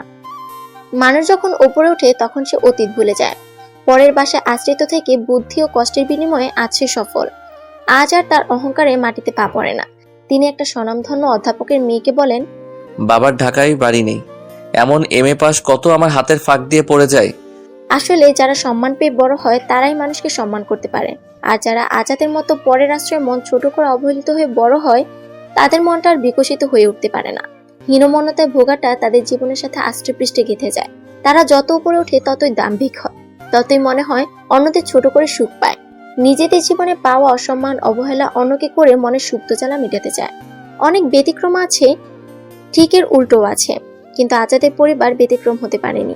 মনের মতো একটা সুন্দর স্বাধীন আর মুক্ত চিন্তার পরিবেশে বেড়ে ওঠা একটা মেয়েকে নীরবে নিঃশব্দে অপমানের কাঁটায় খুঁচিয়ে খুঁচিয়ে রক্তাক্ত করেছে দিনের পর দিন। মোনা 7 দিনের ট্যুর শেষে এসে চাষারা মায়ের বাসায় উঠেছে। মা ফিরোজা বেগম রিটায়ার্ড এখন। অনেক পড়া হলেও মেয়ের জীবনের লাঞ্ছনার কথা সবই শুনেছেন। তিনি শিক্ষক হলেও আগের যুগের মানুষ। মেয়ের ডিভোর্স হয়ে যাক এটা তিনি চান না। আমাদের সমাজে বাবা মারা শিক্ষিত হোক বা অশিক্ষিত হোক, এই একটা জায়গায় সবাই এক। মেয়ে যত নির্যাতিত হোক তাদের একটাই কথা, ধৈর্য ধর, একদিন সব ঠিক হয়ে যাবে, বাচ্চা নিলে সব ঠিক হয়ে যাবে। এইসব বলে কোনো রকমে ঠেলে ঠুলে মেয়েটাকে স্বামীর বাড়ি পাঠিয়ে নিশ্চিন্ত হন। বাবা মায়ের এই আশ্রয়টুকু না পাওয়ার কারণে কত মেয়ে যে অপমৃত্যু হয়, কত মেয়ে যে জীবনমৃত্যু হয়ে বেঁচে থাকে তার কোনো পরিসংখ্যান নেই। বিকেলে 2 মা মেয়ে চা নিয়ে বসেছে। ফিরোজা বেগম বলছেন, তুই তোর ফ্ল্যাটে চলে যাচ্ছিস, যা। আমার মনে হয় ডিভোর্সে যাওয়ার দরকার নাই। এই বয়সে এসে সবার কাছে প্রশ্নের সম্মুখীন হওয়ার কি দরকার? দেখবি হয়তো আজ আর তার ভুল বুঝতে পারবে। মোনা হাত তুলে থামিয়ে দিয়ে বলল, এই কথাটি তুমি আর একবারও বলবে না। 28 বছরে যার ভুল ভাঙেনি তার এখন ভুল ভাঙবে? আর ভাঙেই যদি, সে কি ফিরিয়ে দিতে পারবে আমার জীবনে 28টি বছরের সব না পাওয়া? মুছে দিতে পারবে দিনের পর দিন করে যাওয়া অসম্মানগুলো? তা কি আর হয় মা? প্রতিটা পা ফেলতে গেলেও আমার এক একটা কথা মনে আসে। জানো তুমি, সে আর তার মা বলে আমি নাকি শুয়ে বসে খাই, ঘরে এসি লাগিয়ে বেশি বিল তুলি, আমি নাকি কাগজের মতো টিস্যু ব্যবহার করি, আমি নাকি পানির অপচয় করি। প্রতিদিন অফিস থেকে এসে মুখ কালো করে একটার পর একটা ভুল ধরতে থাকে।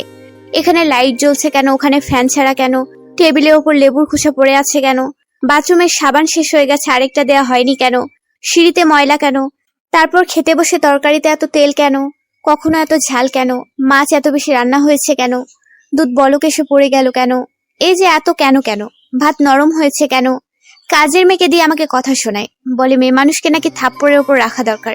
তুমি চিন্তা করো, সে আমাকে মিন করে কথাগুলো বলে, আর তুমি তার হয়ে ওকালতি করছো। আমার বাবা আমার মাথার ওপর থাকলে আমি এতদিন অপেক্ষা করতাম না। না রে, আমি তার পক্ষে বলছি না, বলেছি আমাদের সমাজে ডিভোর্সি মেয়েদের কেউ ভালো চোখে দেখে না। মোনা রেগে গিয়ে বলল, এই যে আমরা এই চিন্তাটা করি বলেই পুরুষগুলো লাইফ পেয়ে যায়।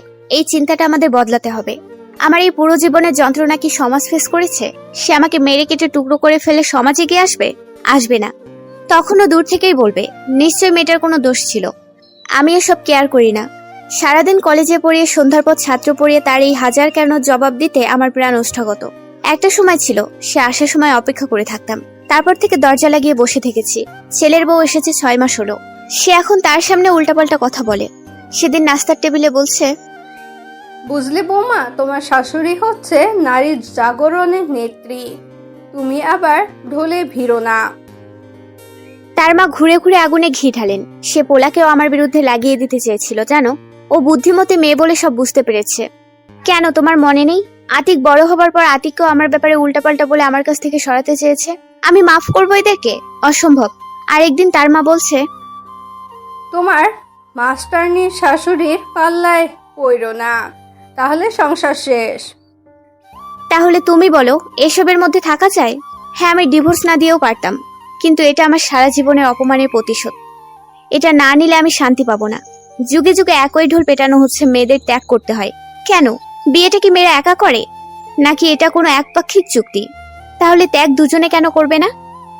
ফিরোজা বেগম দীর্ঘশ্বাস ফেলে বললেন, আমি তোর কষ্ট বুঝি মা, তুই যা ভালো বুঝিস কর। এমন সময় লোপার ফোন এলো। মোনাকে জানালো বসার সব ফার্নিচার নিয়ে গিয়ে মোনার ফ্ল্যাটে গুছানো হয়ে গেছে। তার দাদি শাশুড়ি নাকি অনেক হইচই করেছেন। মোনার সাথে লোপার সম্পর্ক অনেক ভালো। লোপাকে আতিক পছন্দ করে বিয়ে করেছে, এটা আগে থেকে মোনা জানতো। আতিক মায়ের কাছে কোনো কিছু কখনো লুকোয়নি। মোনা যেদিন শুনেছে আতিক একজনকে পছন্দ করে, সে শুধু একটা কথাই বলেছিল, যাকে ভালোবাসো তাকে যদি সম্মানও করতে পারো তবেই তাকে বিয়ে করো, নইলে করো না। আমরা অনেক সময় চোখের ভালো লাগা কিছু সুপ্ত হিসেব নিকেশ মিলিয়ে একটা সম্পর্ক তৈরি করি, যাকে ভালোবাসা ভেবে ভুল করি। আসলে জিনিসটা তা না। ভালোবাসা হচ্ছে বন্ধুত্ব, সম্মান আর মমতার মিশেলে তৈরি একটা শক্ত আবেগময় অনুভূতি। এই অনুভূতি যদি তোমাদের ভেতরে সৃষ্টি হয় তবেই বিয়ে করবে। লোপাও আতিকের কাছ থেকে শুনেছিল কথাগুলো। সেই থেকে তার শাশুড়ির প্রতি একটা অন্যরকম শ্রদ্ধাবোধ কাজ করে। বিয়ের পর লোপা যখন এ বাড়িতে প্রবেশ করলো, তখন মোনা তাকে জড়িয়ে ধরে ঘরে তুলেছিল। রাতে শোবার আগে লোপার ঘরে ঢুকে পাশে বসে হাতটি বাড়িয়ে দিয়ে বলেছিল, আজ থেকে আমরা দুজন বন্ধু, রাজি? লোপাও অভিভূত হয়ে হাতটি আঁকড়ে ধরে বলেছিল, রাজি। আতিক তার বাবার অনুমতি নিয়ে বাসায় লোক ঢুকিয়েছেন। আজাদ একটা কথাও বলেনি, দরজা বন্ধ করে বসেছিল। লোপা আর আতিক তাকে বলে বের হয়ে গেল বাসা গোছাতে। আজাদ বুঝতে পারলো আজ আর তার জায়গা কোথাও নেই। স্ত্রী, ছেলে, ছেলের বউ কোথাও না।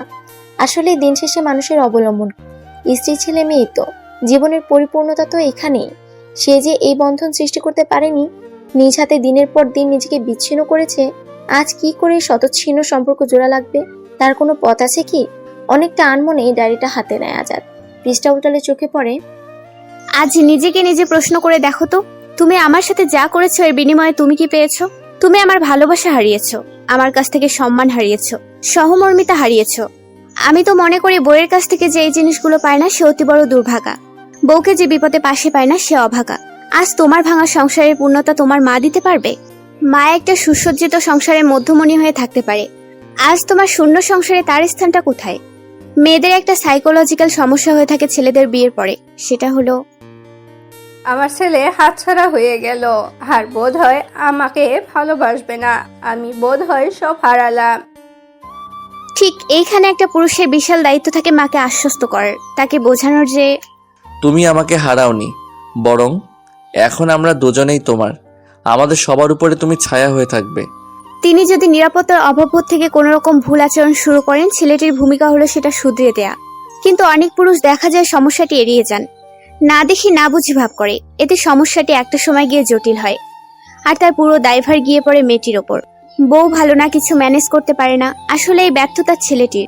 মূল সমস্যাটি কারোরই চোখে পড়ে না। কিছু পুরুষ আছে বউকে অসম্মান অবজ্ঞা করে মাকে বোঝানোর চেষ্টা করে মাই সব, বউ গেলে বউ পাওয়া যাবে। তারা বোঝে না এইরকম মানসিকতা নিয়ে দাসী পাওয়া যায়, বউ পাওয়া যায় না। আমি ভাবি তুমি বিয়ে না করে একজন আজীবনের জন্য দাসী নিয়োগ দিলে না কেন? বিয়ে করা বউ তো দাসী হতে পারে না, যার ঘুমানোর বা বিশ্রামের স্বাধীনতা নেই, আত্মপক্ষ সমর্থনের স্বাধীনতা নেই, যার মত প্রকাশের স্বাধীনতা নেই, অন্যায়কে অন্যায় বলার স্বাধীনতা নেই। সে কি স্ত্রী নাকি সেই পুরনো আমলের দাসী? ময়নাও মাঝে মাঝে তেজ দেখিয়ে বলতে পারে, আমি আপনাদের কাজ করব না, বিদায় করে দেন। কিন্তু এই কথাটি আমি বলতে পারিনি সম্মানহানির ভয়ে। একটা কাজের লোকের চেয়ে স্বাধীনতা কম ছিল আমার। কোনো জিনিস নিজে ইচ্ছে মতো সাজানোর অধিকার ছিল না আমার। তুমি বলে দিয়েছিলে যেটা যেভাবে আছে সেভাবে থাকবে। আমার ঘরটা ছিল একদম চারিদিক বন্ধ একটা জায়গায়। তোমার ভালো না লাগলে তুমি আলাদা ফ্ল্যাট নিয়ে থাকো গিয়ে। তোমাদের শোকেসে পুরনো সব প্লাস্টিকের ফুল হাবিজাবি দিয়ে ভরা। আমি ওগুলো ফেলে দিয়ে গুলশান ডিসিসি থেকে কিছু ঘর সাজানোর জিনিসপত্র নিয়ে এলাম। তোমার মা আমাকে কিছুই বললেন না। তোমাকে গিয়ে কি বললেন? তুমি এসে আমার এত শখ করে কেনা ফুলদানিগুলো ছুঁড়ে ফেলে দিলে। বললে আমি নাকি তোমার মাকে অপমান করেছি। ওসব নাকি তার পুরনো স্মৃতি ছিল। আমি ওগুলোর মূল্য দেইনি। তোমার বাজে ব্যবহারে আমি হতভম্ব হয়ে গিয়েছিলাম। আমাকে কথাগুলো বুঝিয়ে বললেই হয়ে যেত। সেখানে সবার সামনে তুমি আমাকে অপমান করলে। আমার ছেলে দুটো মুখটা ছোট করে করুণ দৃষ্টিতে আমার দিকে তাকিয়েছিল। ময়নাও রান্নাঘর থেকে দৌড়ে দেখতে এসেছিল কি হয়েছে। সেদিন মনে হয়েছিল এই বাসায় ময়নারও করুণার পাত্রী আমি বারবার বুঝতে পারছিলাম তোমার মা তোমাকে বোঝাতে পেরেছেন যে আমাকে বিয়ে করে তুমি ঠকেছো। তারই বহিঃপ্রকাশ ঘটছে দিনের পর দিন। আমার দুটো ছেলের শুকনো ছোট করুণ মুখগুলো আমার প্রায় বেরিয়ে হয়ে আছে। তাই প্রচন্ড ঘৃণা আর অভক্তি নিয়ে আমি পড়ে রইলাম শুধু ওদের মানুষ করার আশায়। মা আর বউয়ের মধ্যে যে পুরুষ ভারসাম্য বজায় রেখে চলতে পারে না, মাকে খুশি করার জন্য যে সব সময় বউকে অবজ্ঞা করে, সে অতি নগণ্য পুরুষ। তাকে কাপুরুষ বলে কম বলা হয়। মানুষের জীবনে মা যেমন দামি, বউ তেমনি। ধর্মত এবং আইনত একটা মেয়ের দায়িত্ব নেওয়া মানে তার শরীর ভোগ করার এবং সংসারে খাটানোর অধিকার পাওয়া নয়। এই দায়িত্ব নেওয়ার মানে হলো সুখ দুঃখে, সুদিনে দুর্দিনে, সর্বাবস্থায় দুটি আত্মার এক হয়ে যাওয়া। একজনের পাশে আরেকজন দাঁড়িয়ে হাতটি বাড়িয়ে বলা, আমি আছি তো, ভয় কি? এই দুজনকে সমান পাল্লায় যে রাখতে পারবে না, তার বিয়ে করার প্রয়োজন আছে বলে আমি মনে করি না। আজ তোমার ছেলেকে দেখো, অনেক কিছু শিখতে পারবে। সারা জীবন অবজ্ঞা করে বলে এসেছো ছেলে দুটো মায়ের মতো হয়েছে। আজ আমি গর্বিত আমার ছেলে দুটো আমার মতো হয়েছে। তবে তোমার মায়েরও গর্ব করা উচিত, তোমরাও তারই মতো হয়েছো। ডায়েরিটা পড়ে শেষ করো। কোর্টে এসে কিছু বলতে চাইলে কাজে দেবে। সন্ধেবেলায় আতিক অফিস থেকে ফিরে ফ্রেশ হয়ে ডাইনিং এ বসলো। এখন এই বাসার সহকারী হাসুরমা, আরেকজন ছোটা সহকারী আছে হাসিনা। সে দিনের বেলায় এসে কাটা বাছা, কাপড় ধোয়া, ঘর মোছা ইত্যাদি করে যায়। হাসুরমা সিঙ্গারা ভাজছিল। এর মধ্যে লোপা এসে গরম গরম নুডলস বেড়ে দিল। আতিককে আর মনিরা বেগমকে ডেকে নিয়ে এলো। মনিরা বেগম এসে বসে একটা ভুল দেখে ফেলেন। টেবিলটা ঠিক মতন মোছা হয়নি, পানি লেগে আছে, নুডলসকে রেঁধেছে তুমি না হাসুরমা? লোপা শান্ত স্বরে জবাব দিল। মনিরা বেগম বিরস মুখে বললেন, তাহলে আর ও মুখে দেওয়া যাবে না। দাও দুটো বিস্কুট দাও, চা দিয়ে খাই। আতিক নুডলস খাচ্ছে। আজাদ ও মুখে দিল। কই, খারাপ হয়নি। আসলে কিছু কিছু মানুষের কাজই হলো সারাক্ষণ অপরের ভুল ধরা। তাদের ধারণা তারা নিজেরা পারফেক্ট, আর বাকি সবাই ভুল। আতিক খেতে খেতে বলল, তোমার বয়স কত হলো দাদি? মনিরা বেগম চায়ে বিস্কুট ডুবিয়ে খাচ্ছেন। বললেন, 80-র উপরে। আতিক বলল, এত বছর কিন্তু অনেকেই বাঁচে না। তোমাকে আল্লাহ এখনো ভালোই রেখেছেন। এখন অন্তত মানুষের পিছনে না লেগে আল্লাহর দিকে মন দাও। কোথায় কি হলো না হলো এগুলো নিয়ে মাথা ঘামানোর দরকার নেই। মনিরা বেগম ফোঁস করে উঠে বললেন, তুই আমাকে বাঁচার খোঁটা দিলি, এই জন্য তোকে কোলে পিঠে করে বড় করেছে। হেই তো রেগে গেলে। তোমাকে খোটা দিলাম কোথায়? বললাম এ বয়সে একটু আল্লাহ খোদা নিয়ে ব্যস্ত থাকো। সংসার তো অনেক দেখলে। এমন সময় কলিং বেল বাজলো। আতিক দরজা খুলে দেখলো তার চাচা শাহেদ আর চাচি এসেছে। তারা 3 তলায় থাকে। মাঝে মাঝে খাবার দাবার পাঠিয়ে দায়িত্ব পালন করে। আর শাহেদ মায়ের সাথে তার যত রকম নেগেটিভ আলোচনায় সক্রিয় অংশগ্রহণকারী। আজাদ নিজেও শুনেছে কয়েকদিন, না শোনার ভান করেছে। আজ কেন জানি তার বিরক্ত লাগছে। লোপা রান্নাঘর থেকে নুডলস নিয়ে এলো। হাসুর মাকে চা দিতে বলল। শাহেদকে নুডলস বেড়ে দিচ্ছে লোপা। শাহেদ আতিককে উদ্দেশ্য করে বলল, তোরা নাকি উত্তরা চলে যাচ্ছিস? সেদিন তো সব পানি সার গেল দেখলাম। হ্যাঁ। কেন? এখানে নিজের বাড়িতে সমস্যা কি? আতিক অনেক আগে থেকে একে পছন্দ করে না। তার মাকে নিয়ে নানা রকম কুটকাচাল করাতে দাদির সাথে তার অংশগ্রহণ ছিল, তাই নীরবে তাকে অ্যাভয়েড করত। এখনো মাঝে মাঝে লোপাকে নিয়ে ঘুরিয়ে পেঁচিয়ে টুকটাক শোনায়। আতিক চায়ে চুমুক দিতে দিতে বলল, ওটাও নিজের বাসা। মনিরা বেগম শ্লেষের সাথে বললেন, মা ছেলেরা মিলে সুখে বাসা করেছে বুঝলি, এখানে সুখ নেই। শাহেদ আজাদের দিকে তাকিয়ে বলল, ভাইজানও কি যাচ্ছেন? আজাদ বলল, আমি কি করব সেটা পরের ব্যাপার। আপাতত মাকে তোমাদের সাথে নিয়ে যাবে। এখানে যেহেতু কেউ থাকছে না, মাকে এখানে একা রাখার দরকার নেই। কাল থেকে মা তোমার বাসায় চলে যাবে। ভাইজান, আপনাকে একা রেখে মা যাবেন? আজাদ দৃঢ় গলায় বলল। হ্যাঁ, যাবে। শাহেদ মনে মনে একটু চিন্তিত। শাহেদের বউ সুমি একটু উসখুস করছে। মনিরা বেগম যেখানে থাকেন সেখানে সব সময় একটা গ্রুপিং তৈরি করে রাখেন। কিছু মানুষ আছে জীবনটাকে সহজ করে দেখতে পারেন না, কারো না কারো পিছনে তার লাগা চাই। এটা তাদের মজ্জাগত সংস্কার। শাহেদ এতদিন মায়ের সাথে তাল মিলিয়ে অনেক সুযোগ সুবিধা নিয়েছে আজাদের বাসা থেকে। রান্না করা তরকারির হাঁড়িও চলে গেছে অনেক সময় তার বাসায়। দুধ, ডিম, মাছের প্যাকেট কত কি পাচার হয়েছে। শাহেদ খুব ভালো করে জানে মা তার সংসারে গেলে তার বউয়ের পিছনেও লাগবে। এতদিন মোনাকে জব্দ করার জন্য ওদেরকে হাতে রেখেছে। এখন পরিস্থিতি পাল্টে যাবে, দূর থেকে আর ভালো সাজা যাবে না। শাহেদ আমতামতা করে বলল, মা সারা জীবন এখানেই থেকেছেন, আমার ওখানে তার ভালো নাও লাগতে পারে। তাই বলছিলাম কি, মা এখানেই থাকুক, আমরাই দেখাশোনা করব। আজাদের আজ চোখ খুলে গিয়েছে, এখন আর কাউকে চিনতে বাকি নেই। কঠিন গলায় বলল, না, মাকে কালই তোর বাসায় নিয়ে যাবি।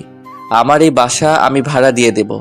আতিক, তোমার লোকদের ফোন দাও, কাল সকালে এসে মায়ের ঘরের সব আসবাবপত্রে উপরে তুলে দিয়ে যাবে। শাহেদ আর কথা বাড়ানোর সাহস পেল না, মনে মনে বলল, কি অভিনব কায়দায় প্রতিশোধ নিয়ে নিচ্ছ মোহনা? আজাদ নিজের ঘরে চলে যাচ্ছিল, পিছন থেকে হঠাৎ মনিরা বেগম বলে উঠলেন, তোর বউ হুট করে বাপের বাড়ি চলে গেল, আর অমনি তুই তার সাথে তাল মিলাচ্ছিস?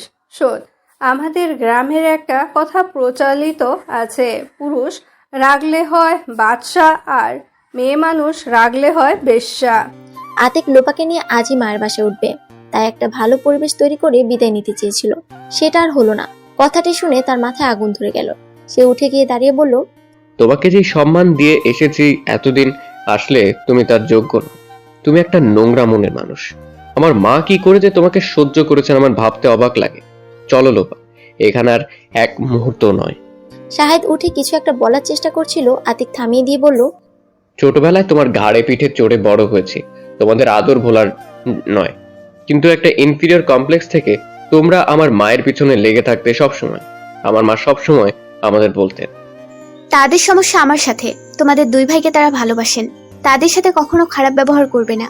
তোমরা যদি মানুষ হও তাহলেই আমার সব জবাব দেয়া হয়ে যাবে। এই হলো আমার মা, বুঝলে?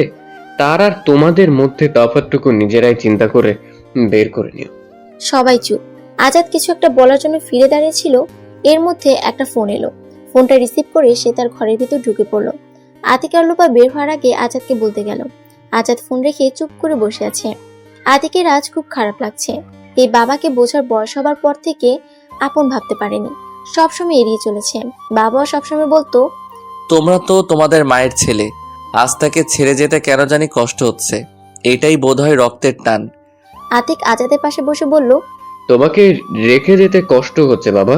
মার সাথে রাগ করে তুমি আমাদের কখনো আমার ছেলে বলনি। আমার একটা প্রতিজ্ঞা ছিল, আমার মাকে একদিন আমি তোমার অবহেলা অসম্মান থেকে দূরে সরিয়ে নেব। আজ সেই দিন এসেছে। যাই বাবা। বলে আতিক কেঁদে ফেলল। আজাদ ছেলের পিঠে হাত রেখে বলল, তুমি যা করছো ঠিকই করছো, মন খারাপ করো না, আমার এটাই পাওনা ছিল। আতিক চোখ মুছে বলল, তারিক দূরে গিয়ে বেঁচে গেছে বাবা, এই কঠিন কাজটি তাকে করতে হয়। আজাদও চোখ মুছল। কঠিন পাষাণ ভেদ করে যেন এক বিন্দু জলের ছোঁয়া। ছেলের হাত ধরে বলল, তুমি কি জানো তোমার মা আমাকে ডিভোর্স দিচ্ছে? জানি। এইমাত্র মোনার উকিল ফোন দিয়েছিল, আগামী মাসের 30 তারিখে আমাকে কোর্টে থাকতে বলেছে। আতিক আজাদের মুখের দিকে তাকিয়ে যেন অন্য কাউকে দেখলেন। এই যেন তাদের সেই চিরচেনা বাবা নয়, যে কিনা কিছু হলেই আঙ্গুল উঁচিয়ে তার মাকে বলতো, তোমার এখানে না পোষালে তোমার ছেলেদের নিয়ে চলে যাও।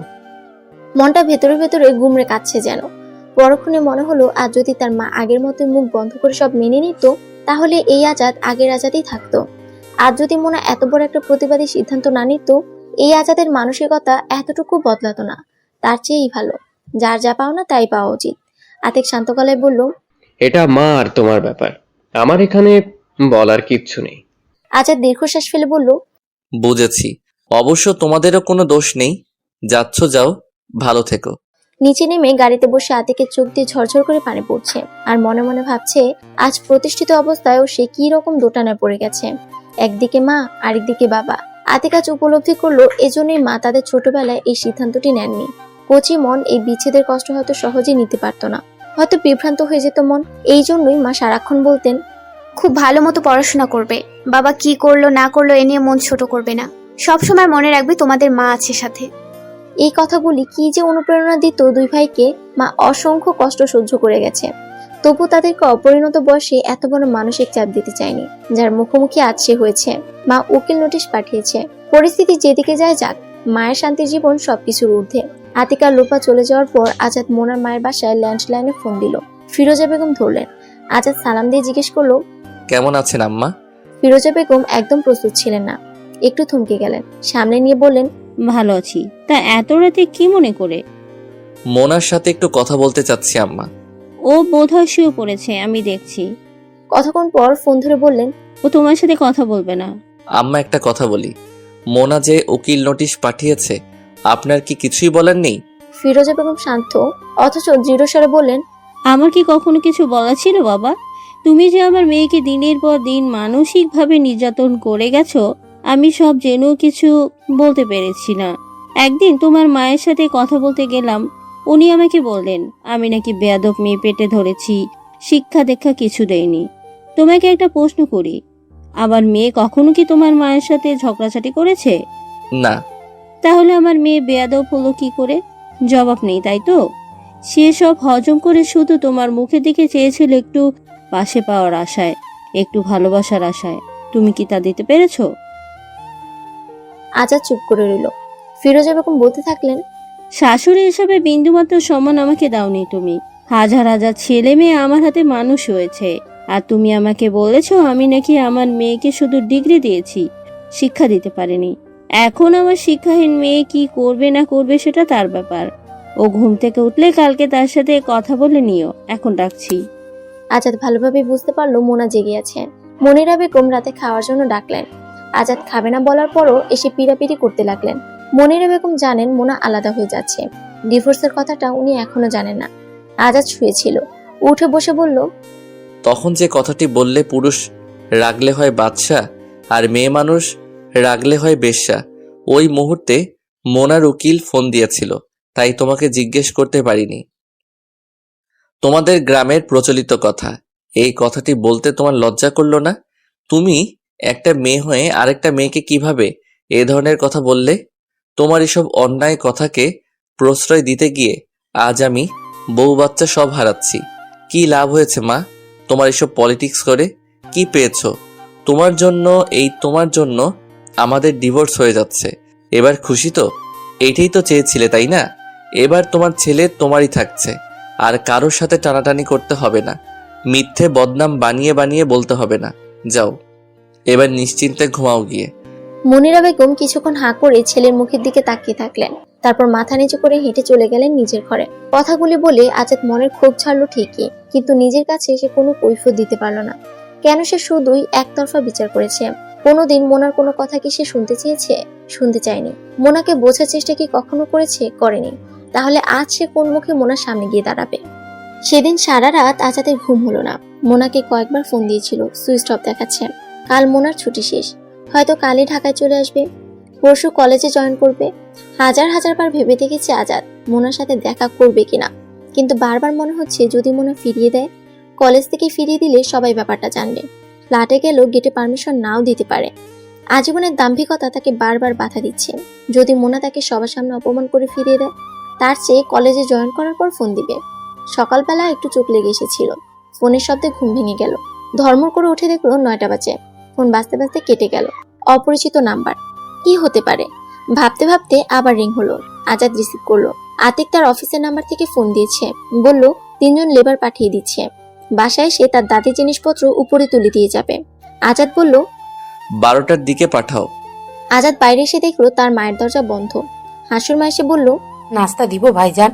দাও। মা খেয়েছে? না, খালাম্মা সকালে 1 কাপ লাল চা নিয়েছে। আচ্ছা, আমাকে নাস্তা দাও। কফি বানাতে পারো? হাসুর মা মহা উৎসাহের সাথে বলল, পারি ভাইজান, মামির কাছ থেকে শিখছি, কিভাবে বানাই কয়েকদিন দেখিয়েছে। তারপর একদিন মামি আমারে বানাইতে দিছিল। ঠিক আছে, এখন বানাও দেখি কেমন পারো। হাসুর মা খুশি মনে কফি বানাতে চলে গেল। এই ফাঁকে নিজেও একটু খাবে। আসলে আগের দিনের মানুষগুলো কিপটি হয়, মনে মনে বলছে হাসুর মা। লোপা মামি 2 দিন নিজের খাওয়ার সময় কফি খাইতে দিছে, তাই দেখা খালা আম্মা কত কথা শোনাইল। মামিরে বলল, কাজের লোককে কাজের লোকের মতোই রাখবা, এদের লাই দিলে মাথায় ওঠে। আমরা কাজের লোক বলে কি মানুষ না? আমাদেরও তো শখ সাদ আছে। মোনা ভাবি নিজেরাই যা খায় তাই দিয়েই নাস্তা দেয়, আর খালা আম্মা 2-3 দিনের যত বাসি খাবার আছে তা খাইতে দেয়। এত বছর কাজ করি, তাও তার মায়া হয় না। মোনা ভাবি লুকিয়ে লুকিয়ে ভালো খাবার দিত। লোপা মামি অবশ্য এত ভয় পায় না, খালা আম্মার সামনেই এটা সেটা দিয়ে দেয়। কিছু বললেই বলে দেয়, ওরা গরিব মানুষ, আমরা ভালো মন্দ খেতে না দিলে ওরা কোথায় গিয়ে খাবে দাদি? আসলে আজকালকার মেয়েদের দিল বড় হয়। এটা হাসুর মার মনের কথা। মনে মনে এসব বলতে বলতে কফি বানানো শেষ করে হাসুর মা আজাদের মগ ভরে নিজের জন্য ছোট একটা কাপে একটুখানি ঢেলে রাখে। আজাদ চুমুক দিয়ে বলে, বেশ ভালোই তো বানিয়েছো। হাসুর মা খুশি মনে রান্নাঘরে ঢুকে যায়। খালা আম্মা ঘর থেকে বের হওয়ার আগেই কফি শেষ করতে হবে, দেখে ফেললে আর রক্ষা নাই। আজাদ কফি খেতে খেতে মেল চেক করছে। এই সপ্তাহেই একটা কোম্পানি থেকে জব কনফার্ম করার কথা। গত 2 দিন মেল খুলেনি আজাদ। আজ দেখলো অনেক কিছু জমে আছে, তার মধ্যে তার চাকরির কনফার্মেশন লেটারটাও আছে। সিএফও হিসেবে নবায়নযোগ্য চুক্তিতে 1 বছরের জন্য নিয়োগপ্রাপ্ত হয়েছে আজাদ। সে অবশ্য 3 বছরের জন্য আবেদন করেছিল। যাই হোক, তবুও খুশি সে। এই মুহূর্তে খবরটি তার মোনাকে জানাতে খুব ইচ্ছে করছে। নিজের অজান্তে একটা দীর্ঘশ্বাস বেরিয়ে এলো। কদিন পর যার সাথে আর কোনো সম্পর্কই থাকবে না, তাকেই কেন এখন জানাতে ইচ্ছে করছে। অথচ কোনো কাজ সে কখনো মোনাকে জানানোর প্রয়োজন মনে করতো না। একদিন সাহেব কিছু লোক নিয়ে ড্রয়িং রুমে ঢুকে সোফা সরানো শুরু করলো। মোনা জিজ্ঞেস করার পর বলল, ভাইজান বলেছে পুরনো সোফা চেঞ্জ করতে। ওয়াল ক্যাবিনেট হবে, ঘরের লোক ঢুকে কাজ শুরু করেছে। মোনা জানে না ছাদের লোক গিয়ে গাছ লাগানোর কাজ চলছে। মোনা তাও জানে না। তারপর থেকে কোনো কিছুতেই মোনা কখনো নাক গলেনি। আজ তার চাকরি হলো কি হলো না তাতে মোনার কি এসে যায়। মনিরা বেগম এতক্ষণে ঘর থেকে বের হলেন, যেন কোনো রকম অস্বাভাবিক কিছু ঘটেনি এমন ভাবে হাসুরমাকে ডেকে কি রান্না হবে বলে দিলেন। তারপর আজাদের কাছে এসে বসলেন, ঠান্ডা মাথায় বললেন, শোন বাবা, তোমাকে একটা কথা বলি, মন দিয়ে শোনো। আজাদ চুপ করে তাকিয়ে আছে মায়ের দিকে। তার মা বলছেন, আমরা সারা জীবন শুনে এসেছি মেয়ে মানুষ লাল শাড়ি পরে স্বামীর বাড়ি ঢোকে আর বের হয় সাদা কাফন পরে। 2 কলম পড়াশোনা করে এখানকার মেয়েরা ধরাকে সারা জ্ঞান করে। স্বামীকে তালাক দিবে এ কোনো ধারার মেয়ে মানুষ? তার জন্য তুই একেবারে হাল ছেড়ে দিয়েছিস। ডিভোর্স দিলে দে, তোর কিসের অভাব? দরকার হয় তুই আরেকটা বিয়ে করবি। পুরুষ মানুষের আবার বয়স কি কোথায় আছে না? এক মুরগির জান থাকতে পুরুষ মানুষ বিয়ে করতে পারে। আর তুই ও দেখিয়ে দিবি, আর মানবি না। আজাদের এই মুহূর্তে কোনো তর্কে যেতে ইচ্ছে করছে না, মাথাও গরম করার ইচ্ছে নেই। চুপ করে মেল খাটাখাটি করছে। আসলে কিছু মানুষ আছে, এদের জীবনে যত বিপর্যয় আসুক এরা বদলায় না। এদের বিবেক বোধ কখনোই জাগ্রত হয় না। এটা আসলে শিক্ষা অশিক্ষার ব্যাপার না। উনি কম শিক্ষিত তাই এরকম চিন্তাধারা তা নয়। আগেকার আমলে বেশিরভাগ মেয়েদের খুব অল্প বয়সে বিয়ে হয়ে যেত, পড়াশোনা শেষ করতে পারতো না। কম শিক্ষিত মহিলাই ছিলেন বেশি, অথবা কোন রকম নামটি লিখতে জানেন। এরকম অনেক মহিলা ছিলেন যাদের জ্ঞান বুদ্ধি মানবিকতা মানসিকতা ছিল অসাধারণ। চিন্তা চেতনায় প্রজ্ঞায় তারা কোনো দিক দিয়ে কম ছিলেন না। এই জিনিসগুলি রক্তের ভেতরে প্রবাহিত হয় বংশ পরম্পরায়। আবার অনেক শিক্ষিত মহিলাও আছেন যারা মনিরা বেগমের মতোই সংকীর্ণ মনা। তাদের ধমনীতে এই জিন প্রবহমান। তারা কখনোই বদলায় না। তারা কখনোই সংকীর্ণতার ঊর্ধ্বে উঠে নিজের ভুলটা স্বীকার করতে পারে না। তাই আজাদের মা বলেই যাচ্ছেন, ছেলেগুলো হয়েছে নেমখারাম, একবারও তোর কথা ভাবলো না। না ভাবে না ভাবুক, তোরও তাদের নিয়ে ভাবার দরকার নেই। তুইও নতুন করে তোর জীবনের চিন্তা কর। তোমার বয়স হয়েছে, 2 দিন পর আমি অফিসে চলে যাব। তোমার একা বাসায় থাকা ঠিক হবে না। তুমি শাহিদের কাছে চলে যাও। হাসুর মা যদি মোনার কাছে যেতে চাই যাক। আমি দারোয়ানকে বলে রেখেছি, একজন বাবুর্চি ঠিক করে দেবে। মনিরা বেগম হাল ছাড়লেন না, বললেন, তোকে না বললাম বাবা, হতাশ হবি না। হতাশ হওয়া পুরুষ মানুষের কাজ না। তারপর ক্ষোভের সাথে বললেন, তুই কি তাকে মেরেছিস না কেটেছিস নাকি খেতে দিসনি? পুরুষ মানুষ একটু রাগ থাকতে হয় সংসার করতে গেলে, তাই বলে সংসার ছেড়ে চলে যেতে হবে? তাই তো যুগের পর যুগ ধরে এই সংসার চলে আসছে স্বামীর বাড়িতে। মেয়েদের দুটো খেতে পড়তে পারলেই হলো, এর বেশি আর কি দরকার?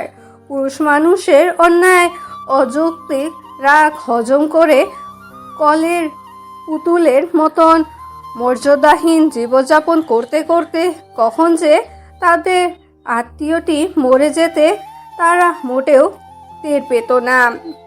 কুয়োর ব্যাঙ এর মতন কুয়োকে সমুদ্র জেনে তারা জীবন পার করেছে। মুক্তির চিন্তা কখনো তাদের মাথায় আসতে দেওয়া হয়নি, তাই তারা যা পারেনি সেটা অন্য কেউ পারতে দেবে না। কোনো মেয়ে মাথা তুলে দাঁড়াতে গেলে দেখা যায় মেয়েরাই তাদের পিছনে লাগে বেশি। তাদের কথা হলো, আমরা করিনি, আমরা পারিনি, আমরা কি সব ছেড়ে দিয়েছি। তাদের প্রশ্নের উত্তরটা হলো, তোমরা ছিলে আত্মহীন মেয়ে মানুষ, আর এখনকার মেয়েরা মানুষ। তাদের প্রতিবাদ করার এবং মাথা উঁচু করে বাঁচবার সামর্থ্য আছে। আজাদ দীর্ঘদিন একটা কর্পোরেট জব করেছে, অনেক হাই প্রোফাইল মানুষের সাথে মিশেছে, তাদের জীবনযাত্রা দেখেছে। আজ যখন নিজের জীবন পর্যালোচনায় বসেছে তখন সে তার ভুলগুলি একেবারে অস্বীকার করতে পারছে না। আজ তার মনে হচ্ছে আমার জীবনটাও তো তাদের মতো হতে পারতো। আজাদের আজ মনে পড়ছে মোনাকে নিয়ে যখন অফিসিয়াল কোনো প্রোগ্রামে যেত, মোনার মিশুকে স্বভাবের জন্য সে সবার সাথে গল্পগুজবে মেতে উঠত। সিনিয়র জুনিয়র সবার সাথে সে মিশে যেত। এ নিয়ে আজাদ কয়েকবার বলেছে, তুমি একজন হাই অফিসিয়ালের স্ত্রী, তুমি একটা ভাব নিয়ে থাকবে, সবার সাথে তো ফ্রি হওয়ার দরকার কি? মোনা বলেছিল, এটা কেমন কথা? সবাই পরিচিত হতে আসে, তোমার স্ত্রী বলেই সম্মান করে গল্প করতে আসে, এতে সমস্যা কি? আজাদ রেগে গিয়ে তার ছেলের সাথে বলেছিল, করো তো সামান্য একটা কলেজে চাকরি, এসব কর্পোরেট কালচার তুমি কি বুঝবে? এরপর থেকে মোনার কখনোই আজাদের কোনো অফিসিয়াল অনুষ্ঠানে যায়নি। এরকম শত শত ছোট্ট ছোট্ট ঘটনাগুলো দিনের পর দিন কখন যে দুজনের মাঝে এত কঠিন দূরত্বের সৃষ্টি করেছে তা বুঝতেও পারেনি সে, চেষ্টাও করেনি বোঝার। এসব কিছু মোনার অহংকার ভেবে ভেবে আরো বেশি তাচ্ছিল্য করেছে। আজ মোনাকে তার অনেক দূরের মানুষ মনে হয়। কতদিন তারা এক বিছানায় থাকেনি, কতদিন মোনার মুখের দিকে ভালো করে তাকিয়ে দেখেনি, কতদিন হাত দুটি ধরেনি, কতদিন প্রয়োজন ছাড়া একটু হেসে কথা বলেনি। বছরের পর বছর মোনা ঘরে নাস্তার দুপুরের খাবার পায় না। তার মা খোটা দিত, ম্যাডামের জন্য টেবিলে খাবার তৈরি রাখতে হয়, অথচ বাসার সহকারীর বেতন হতো মোনার টাকায়। মোনা কলেজে গিয়ে সকালের ক্লাস নিয়ে তারপর নাস্তা কিনে খেত, দুপুরেও ক্যান্টিন থেকে কিনে খেত মোনা। সকালে দুপুরে খায় না, তাও দোষ। ছেলেকে বলেছেন, তোর বউ টাকার গরম দেখায়, বাইরে খায়। কাজের সহকারী মেয়েটা মোনার টিফিন গুছিয়ে দিত, তাই মেয়েটাকে সকালে পাঠিয়ে দিত সিঁড়ি বা ছাদ ঝাড়ু দিতে, কখনো পাঠাতো গাছে পানি দিতে। একটা না একটা কাজে আটকে রাখতো। মোনা আজাদকে বলেছিল, সিঁড়ি ছাদ ঝাড়ু এগুলো যে কোনো সময় দেয়া যায়, সকালে নাস্তার সময়টা ওকে রান্নাঘরে রাখা যায় না? আজাদ জবাব দিয়েছিল, এটা মার ব্যাপার, তুমি কি সংসার দেখো যে তোমার কথা মতো হবে? তারপর থেকে মোনা 2 বেলা বাইরে খেত। আজাদ কখনো বলেনি কি খাও, কোথায় খাও। তার মা বলেছে টাকার গরম দেখায়, সেও তাই ধরে নিয়েছে। কত বিবাহ বার্ষিকী এসেছে গিয়েছে, কখনো একটু শুভেচ্ছা জানানো হয়নি। শরীর খারাপ হয়েছে, জ্বর হয়েছে, কখনো গায়ে হাত দিয়ে দেখেনি। এটা কি হওয়ার কথা ছিল? মোনা খুব হাসি খুশি মিশুকে মেয়ে ছিল, যা দেখে তাকে পছন্দ করেছিল আজাদ। তাহলে এমন কেন হলো? মোনার কাছে তার চাওয়ার ছিল অনেক কিছু, সেই চাওয়াটাকে সে মোনার উপর চাপিয়ে দিয়েছিল।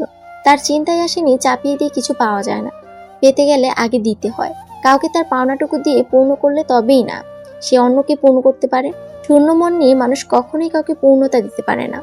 মোনা কর্মক্ষেত্রে জয়েন করেছে। নারায়ণগঞ্জ থেকে ভোরে রওনা দিয়ে সরাসরি কলেজে সেই লোপার সাথে কথা হলো, ঘরের কিছু জিনিসপত্র কিনতে হবে। লোপা অবশ্য প্রস্তাব দিয়েছিল আগের বাসায় এত এত জিনিসপত্র তার থেকে কিছু নিয়ে আসলেই হয়। মোনা না করে দিয়েছে। যা কিছু মোনার নিজের কেনা সেগুলো শুধু লিস্ট করে দিয়েছিল লোপাকে, এর বেশি কিছু লোপা নেয়ও নি। প্ল্যান করা হলো বিকেলে কলেজ শেষ করে দুজন মিলে মার্কেটে যাবে। 11টার দিকে ক্লাস শেষ করে আসার পর পিয়ন চা বিস্কুট দিয়ে গেল। টুকটাক কিছু ফাইলের কাজ চেক করে মোনা চায়ের চুমুক দিতে দিতে মোবাইল হাতে নিল। কলেজে থাকলে মোবাইল সাইলেন্ট করা থাকে। দেখলো অনেকগুলি কলেজে আছে, একটা আতিকের, বাকি সবগুলো আজাদের। মেসেঞ্জারে 2টো মেসেজ, একটাতে আজাদ লিখেছে তার চাকরির খবর, আরেকটা মেসেজ একটু বড়, তাতে লেখা ছিল, জানি ফোন ধরবে না তবুও দিয়েছিলাম। আমাদের দীর্ঘ বিবাহিত জীবনে আমরা দুজন দুই মেরুর বাসিন্দা ছিলাম, এটা সত্যি। আমরা কেউ কাউকে বুঝে চলার চেষ্টা করিনি, না আমি না তুমি। আমি ভুল পথে চলেছি, আর তুমি আমাকে অত্যন্ত যত্নের সাথে অবহেলা করে নীরবে দূরে সরিয়ে দিয়েছো, আমার দিক থেকে মুখ সরিয়ে নিয়েছো। তুমি কি আমাকে বোঝাতে পারতে না? দূরে সরে না গিয়ে কাছে টেনে আমার ভুলগুলো ধরিয়ে দিতে পারতে না? একদিন হয়তো আমি ঠিকই বুঝতাম, কিন্তু তুমি তা কখনোই করনি। আমার অনেক ভুল ছিল, আমি স্বীকার করি, কিন্তু তোমার অহংকার বোধ কি এই দূরত্বের জন্য দায়ী নয়? ছেলেদের নিয়ে একটা আলাদা জগৎ তৈরি করে তুমি তোমার মতো থেকেছো। আমি চেয়ে চেয়ে দেখেছি, লোভ হয়েছে খুব তোমাদের মাঝে ঢোকার, কিন্তু তোমাদের বোঝাতে পারিনি। একবার তুমি আড়ং থেকে 3টি কাপ পিরিচ কিনে নিয়ে এলে, এসেই ছেলেদের দেখিয়ে বললে এটা আমাদের 3 মা ছেলের। বিকেলবেলা ছেলেদের নিয়ে বারান্দায় বসে চা খেলে, আমি খেলাম ডাইনিংয়ে বসে। ব্যাপারটিতে আমি কষ্ট পেয়েছিলাম, বুঝতে দেইনি কখনো। তোমার নীরব তাচ্ছিল্য আমাকে আরো রাগী করে তুলেছে। তোমাকে আরো আঘাত করার জন্য তখন যা নয় তাই করেছি। সংসারে একজন খারাপ হলে আরেকজনকে ঠান্ডা মাথায় হাল ধরতে হয়। তুমি নীরবে হাল ছেড়ে দিয়ে নিজের মতো নোঙর তৈরি করে নিয়েছ, আর আমি হাল ছাড়া নৌকোর মতো যে যেদিকে চালাই সেদিকে ছুটেছি। এর জন্য কি তুমি একটু দায়ী নও? আজও আরও একবার আমরা চিন্তা করে দেখতে পারি না? ভাঙার আগে আরেকবার। মোনা মেসেজটা পড়ে খুব গভীরভাবে তার সারমর্ম পর্যবেক্ষণ করতে লাগলো। মানে কি আজাদ বোঝাতে চাইছে এই পরিস্থিতির জন্য আমিও দায়ী? সত্যি কি তাই? আমি কি তাকে বোঝাতে পারতাম? সে কি শুনতো আমার কথা? আমি বোঝাতে গেলে কি সে আসলেই বুঝতো? কি জানি, হয়তো দিনের পর দিন আত্মসম্মান বিসর্জন দিয়ে হাতে পায়ে ধরতে থাকলে হয়তো কিছুটা পরিবর্তন হতো। সংসার টেকানোর জন্য আমাদের অধিকাংশ মেয়েই যা করে থাকে। মোনা কাজে মন দিতে পারছে না। শিক্ষকরা কেউ কেউ আসছে, 2-1টা কাজের কথা বলছে, সামনে পরীক্ষা, এ নিয়েও সবার সাথে বুঝতে হবে। কত কাজ, কিন্তু অস্থির মন নিয়ে কাজ করা বা কাজের পরিকল্পনা করা কোনোটাই হয়ে ওঠে না। মোনা এই মুহূর্তে সব চিন্তা দূরে সরিয়ে রাখলো। রাতে বাসায় বসে চিন্তা করা যাবে। অফিস সহকারীকে ডেকে একটা মিটিং এর নোটিশ এবং এজেন্ডা বুঝিয়ে দিল। আরেকটা গেট টুগেদার করতে হবে অভিভাবকদের সাথে। টেস্ট পরীক্ষার আগে কিছু গাইডলাইন ছাত্র এবং অভিভাবক একসাথে নিয়ে দিতে চায় সে। এগুলোর পূর্ব প্রস্তুতির জন্য কয়েকজন শিক্ষককে ডেকে নিয়ে আলোচনায় বসলো। বাসায় ফিরতে ফিরতে সন্ধ্যা। লোপাকে আগেই বলে দিয়েছিল আজ আর মার্কেটে যাবে না। নিজের ফ্ল্যাটে আগেও বহুবার এসেছে, কিন্তু বসবাসের জন্য আজকেই প্রথম এলো। লোপার গোছানোর প্রশংসা না করে পারল না। নিজের ঘরে এসে ফ্রেশ হয়ে শুয়ে পড়ল মোনা। লোপা বুঝতে পেরেছিল মোনার মনটা ভালো না, কিন্তু সে কখনোই এসব নিয়ে মোনার সাথে কথা বলেনি। মোনাও কখনো কারো ব্যাপারে কোনো কথা লোপার সাথে আলোচনা করেনি। যা কিছু ঘটছে লোপা শুধু দেখে যাচ্ছে। মোনার আতিকের সিদ্ধান্ত মতো কাজ করছে। এই মোনা কখনোই বসে বসে আলোচনা করেনি তোমার শ্বশুর এই করেছে ওই করেছে, তার মায়ের এই দোষ ছিল, একদম না। তার ব্যক্তিগত জীবন নিয়ে ছেলে বউয়ের সাথে হাপিত্তেশ করা তার কাছে রুচিকর মনে হয়। সে যা শুনবার আতিকের কাছে শুনবে। শুয়ে একটু বিশ্রাম নিয়ে আবার মেসেজটা পড়লো মোনা। আজাদ বলতে চাচ্ছে মোনা চাইলে তাকে বুঝিয়ে ঠিক করতে পারত। মোনা সেটা কেন করেনি? মোনা নিজেকে বোঝার চেষ্টা করছে খুব গভীরভাবে। নিজেকে নিজে কিছু প্রশ্ন করে নিজের ভিতর থেকে উত্তর পেতে চাচ্ছে মোনা। যেমন, আমি কি আজাদকে ভালোবাসি এখনো? চোখ বন্ধ করে নিজের মনের ভেতর ডুব দিল মোনা। উত্তর এলো না। মেসেজটা পেয়ে একটু কি দুর্বল হয়ে গেছি? ভেতর থেকে জবাব এলো না। আজাদকে কি বোঝানোর মতো অবস্থা তখন ছিল? একদম না। আজাদের জন্য একটু হলেও মায়া তৈরি হয়েছে এই মুহূর্তে। মনের ভেতরে হাতড়ে দেখলো মোনা, না, একটুও না। তাহলে ডিভোর্সের সিদ্ধান্ত আমার ভুল হয়নি? ভেতর থেকে মন বলল না, একদম না। এইবার উঠে বসলো মোনা। আজাদের মেসেজে জবাব দিতে বসলো। তোমাকে যা বলার ছিল সব আমি ডায়েরিতে লিখে রেখে এসেছিলাম। পুরোটা পড়নি বোধহয়। পড়লে তোমার আজকের প্রশ্নের জবাব পেয়ে যেতে। যাই হোক, তবুও লিখছি। তুমি বলেছো আমি কেন তোমাকে বোঝাইনি, আমি কেন তোমাকে তোমার ভুলগুলো ধরিয়ে দেইনি, তোমাকে দূরে ঠেলে দিয়েছি। এখন আমার প্রশ্ন হলো, মানুষ ভালো মন্দ বোঝাতে কাকে বসে? দিনের পর দিন লাঞ্ছনা গঞ্চনা সয়ে কাকে ভুল শুধরে দেবার চেষ্টা করে? কার কাছে মানুষ নিজেকে ছোট করতে পারে? বলতে পারবে? আমি জানি পারবে না। উত্তরটা আমিই বলে দেই। মানুষ তার কাছে ছোট হতে পারে যাকে সে প্রাণ দিয়ে ভালোবাসে। সত্যিকার অর্থে কাউকে ভালোবাসলেই তার কাছে নত হওয়া যায়। যার তার কাছে নত হওয়া যায় না। যার তার কাছে নত হওয়ার মানুষ এই মোনা নয়। বিয়ের পর হাতের রং তখনও মোছেনি আমার। নতুন স্বামী স্ত্রী একজন অপরজনে যখন বিভোর হয়ে থাকার কথা, দুনিয়ার সব যুক্তি ঘোরা মনে হওয়ার কথা, সেই সময়টিতে তুমি সামান্য কারণে তৃতীয় ব্যক্তির প্ররোচনায় আমাকে চড় মেরেছিলে। আমার বাবাকে অসম্মান করে কথা বলেছিলে। আমাকে ছোট ঘরের মেয়ে বলেছিলে, মনে পড়ে? ঠিক সেই দিনটিতে আমি আমার ভালোবাসাকে কবর দিয়ে দিয়েছি। কারণ আমার প্রতি যদি বিন্দুমাত্র ভালোবাসা তোমার থাকতো, তুমি এই কাজটি কখনোই করতে পারতে না। তাই যে আমাকে ভালোবাসে না আর আমি যাকে ভালোবাসি না, তার কাছে ছোট হওয়ার প্রশ্নই আসে না। তুমি ভাবছো তাহলে তখন যাইনি কেন? এই প্রশ্নের জবাবও ডায়েরিতে দেয়া আছে, সমাজ সংস্কার আর নিরাপত্তার ভয়ে। ভেবেছিলাম 8-10টা মেয়ের মতো নাক মুখ বন্ধ করে দিন কাটিয়ে দেব, কিন্তু দিনের পর দিন তোমার আচরণ আমাকে সাহসী করে তুলেছে। আমি একটু একটু করে মানসিকভাবে প্রস্তুত হয়েছি। আজ আমার আবার ভেবে দেখার তো কিছু নেই, যা ভাবার ভেবে নিয়ে আমি বের হয়েছি। আর তোমার মায়ের প্রতি আমার কোনো অভিযোগ নেই। তিনি জীবনে অনেকটা সময় পার করেছেন একটা কঠিন পরিস্থিতির ভেতর দিয়ে। হয়তো এরই প্রভাব ছিল তার আচরণে, কিন্তু তুমি তাকে শুধরে না দিয়ে নিজেই নিজেকে ছোট করেছো। আর তুমি আজকে এত বড় একটা মেসেজ আমাকে দিয়েছো। তোমার যদি মনে হতো আমার জন্য এতটুকু ভালোবাসা আছে তোমার, তুমি একবার হলেও বলতে, কিন্তু বলতে পারোনি। যাই হোক, যেমন একবার নয় দুবার নয় বারবার ভেঙে যায়, তার জোড়া লাগানো যায় না। বৃথা চেষ্টা করার কি দরকার? তার চেয়ে এই ভালো যার যার মতো দুজনেই ভালো থাকি। আশা করবো এসব মেসেজ দিয়ে আমার সময় নষ্ট করবে না। তোমার মতো অনেক বড় কর্পোরেটর চাকরি না করলেও আমাকে অনেক ব্যস্ত থাকতে হয়। নতুন চাকরির জন্য অভিবাদন। আজাদ রাতের বেলা খুব মনোযোগ দিয়ে মেসেজটি পড়ল। সত্যি আজ তার মনে হচ্ছে এই কাজটি সে না করলেও পারত। যে সম্পর্ককে সে অঙ্কুরিত অবস্থায় উপড়ে ফেলেছে, তার শিকড় তৈরি না হলে কাকে দোষ দেওয়া যায়? তারপর কোর্টে দাঁড়ানোর আগে আজাদ আরো কয়েকবার মোনার সাথে যোগাযোগ করার চেষ্টা করেছে। মোনা কোনো সুযোগ দেয়নি। মানুষ অন্য সব কষ্ট হয়তো ভুলতে পারে, কিন্তু অপমান আর অসম্মানিত হওয়ার কষ্ট সহজে ভুলতে পারে না। তাই নির্ধারিত তারিখে কোর্টেই মোনার সাথে দেখা হয়েছিল আজাদের। আজাদ তার ভুল স্বীকার করে অনেক কথাই বলতে চেয়েছিল, মোনা শোনার চেষ্টা করেনি। মোনাকে যখন ডাকা হলো, তখন সে ধীরে সুস্থে উঠে আদালতকে বলেছিল, আমি আজ কারো কোনো দোষ ত্রুটি পর্যালোচনায় যাচ্ছি না। আমার কথাও খুবই সামান্য। আজ থেকে 28 বছর আগে কয়েকটা কাগজে স্বাক্ষর করে আমাদের মধ্যে একটা কাগজের সম্পর্ক তৈরি হয়েছিল। কাগজের সম্পর্কের সাথে সাথে যে মনের বন্ধন হয়, সেটা আমাদের মধ্যে হয়নি, হয়তো বিধাতা চাননি। আর কাগজের সম্পর্কগুলো তো কাগজের মতোই হালকা হয়, তাই না? বারবার ছিঁড়ে খুঁড়ে যায়, বারবার জোড়া দিতে হয়। একটা সময়ে এসে জোড়া দেওয়ার জায়গাটাও আর থাকে না।